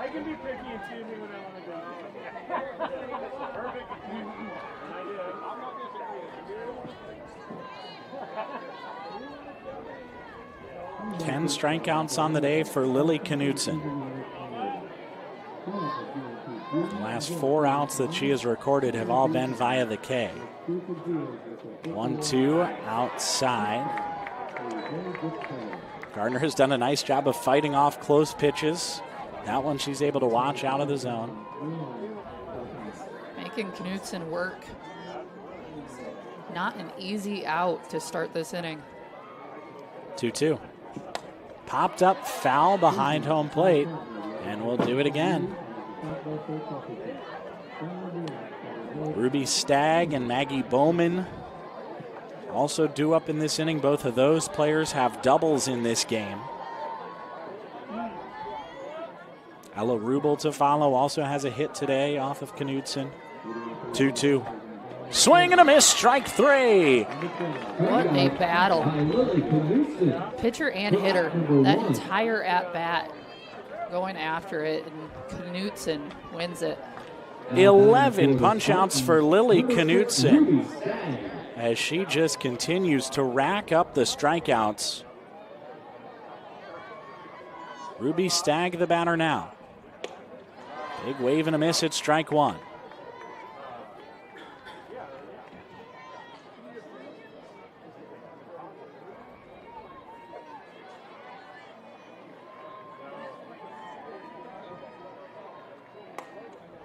One fouled off. It's 0-2.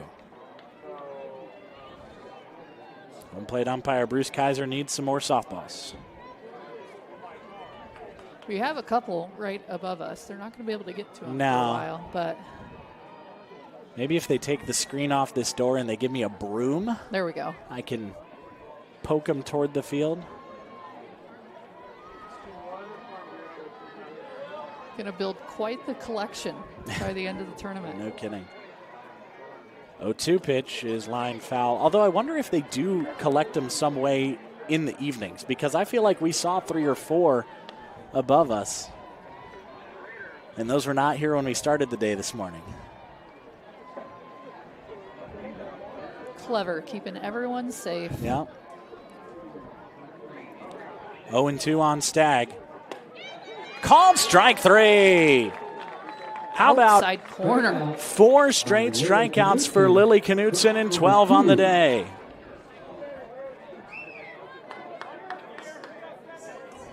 Now batting for the Spartans, number 7, Maggie Bowman. And we're 1 out away now from Cedar Rapids Kennedy wrapping this thing up here in the 7th. I just want to point out 12 strikeouts for Knutson. She had 4 through 4 innings. She has dialed it in. Like I said, when her team has needed her most, she has been the one to step up and attack these PV hitters. 1-0 to Maggie Bowman is low and inside. Bowman a solid double in the 4th inning.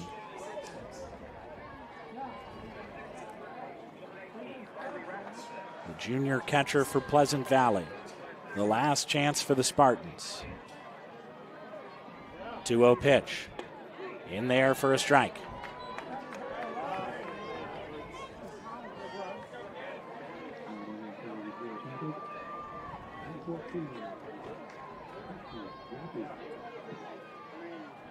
Two one.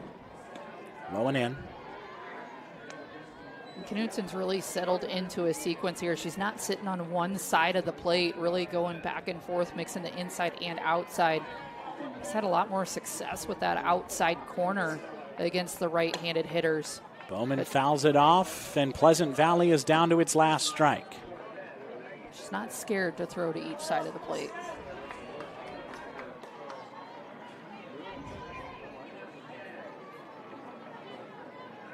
Four straight strikeouts for Knutson, 8 in the last 2 2/3 innings. The payoff. Swing and a miss, strike 3. Lily Knutson strikes out the side in the 7th inning to win it for Kennedy and keep their state tournament hopes alive. What a game. Lily Knutson in the circle, 13 strikeouts. A great performance for her, and Cedar Rapids Kennedy will play again.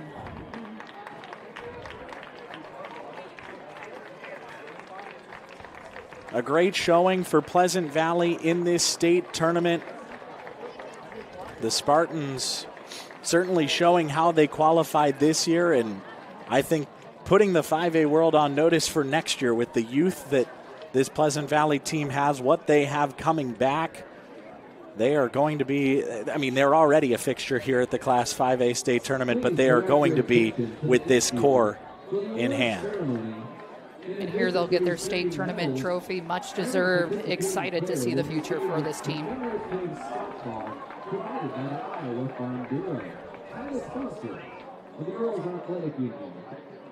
Presenting awards are representatives from the IGHSAU. At this time, we would like to congratulate Pleasant Valley and head coach Amanda Hughes on an outstanding softball season.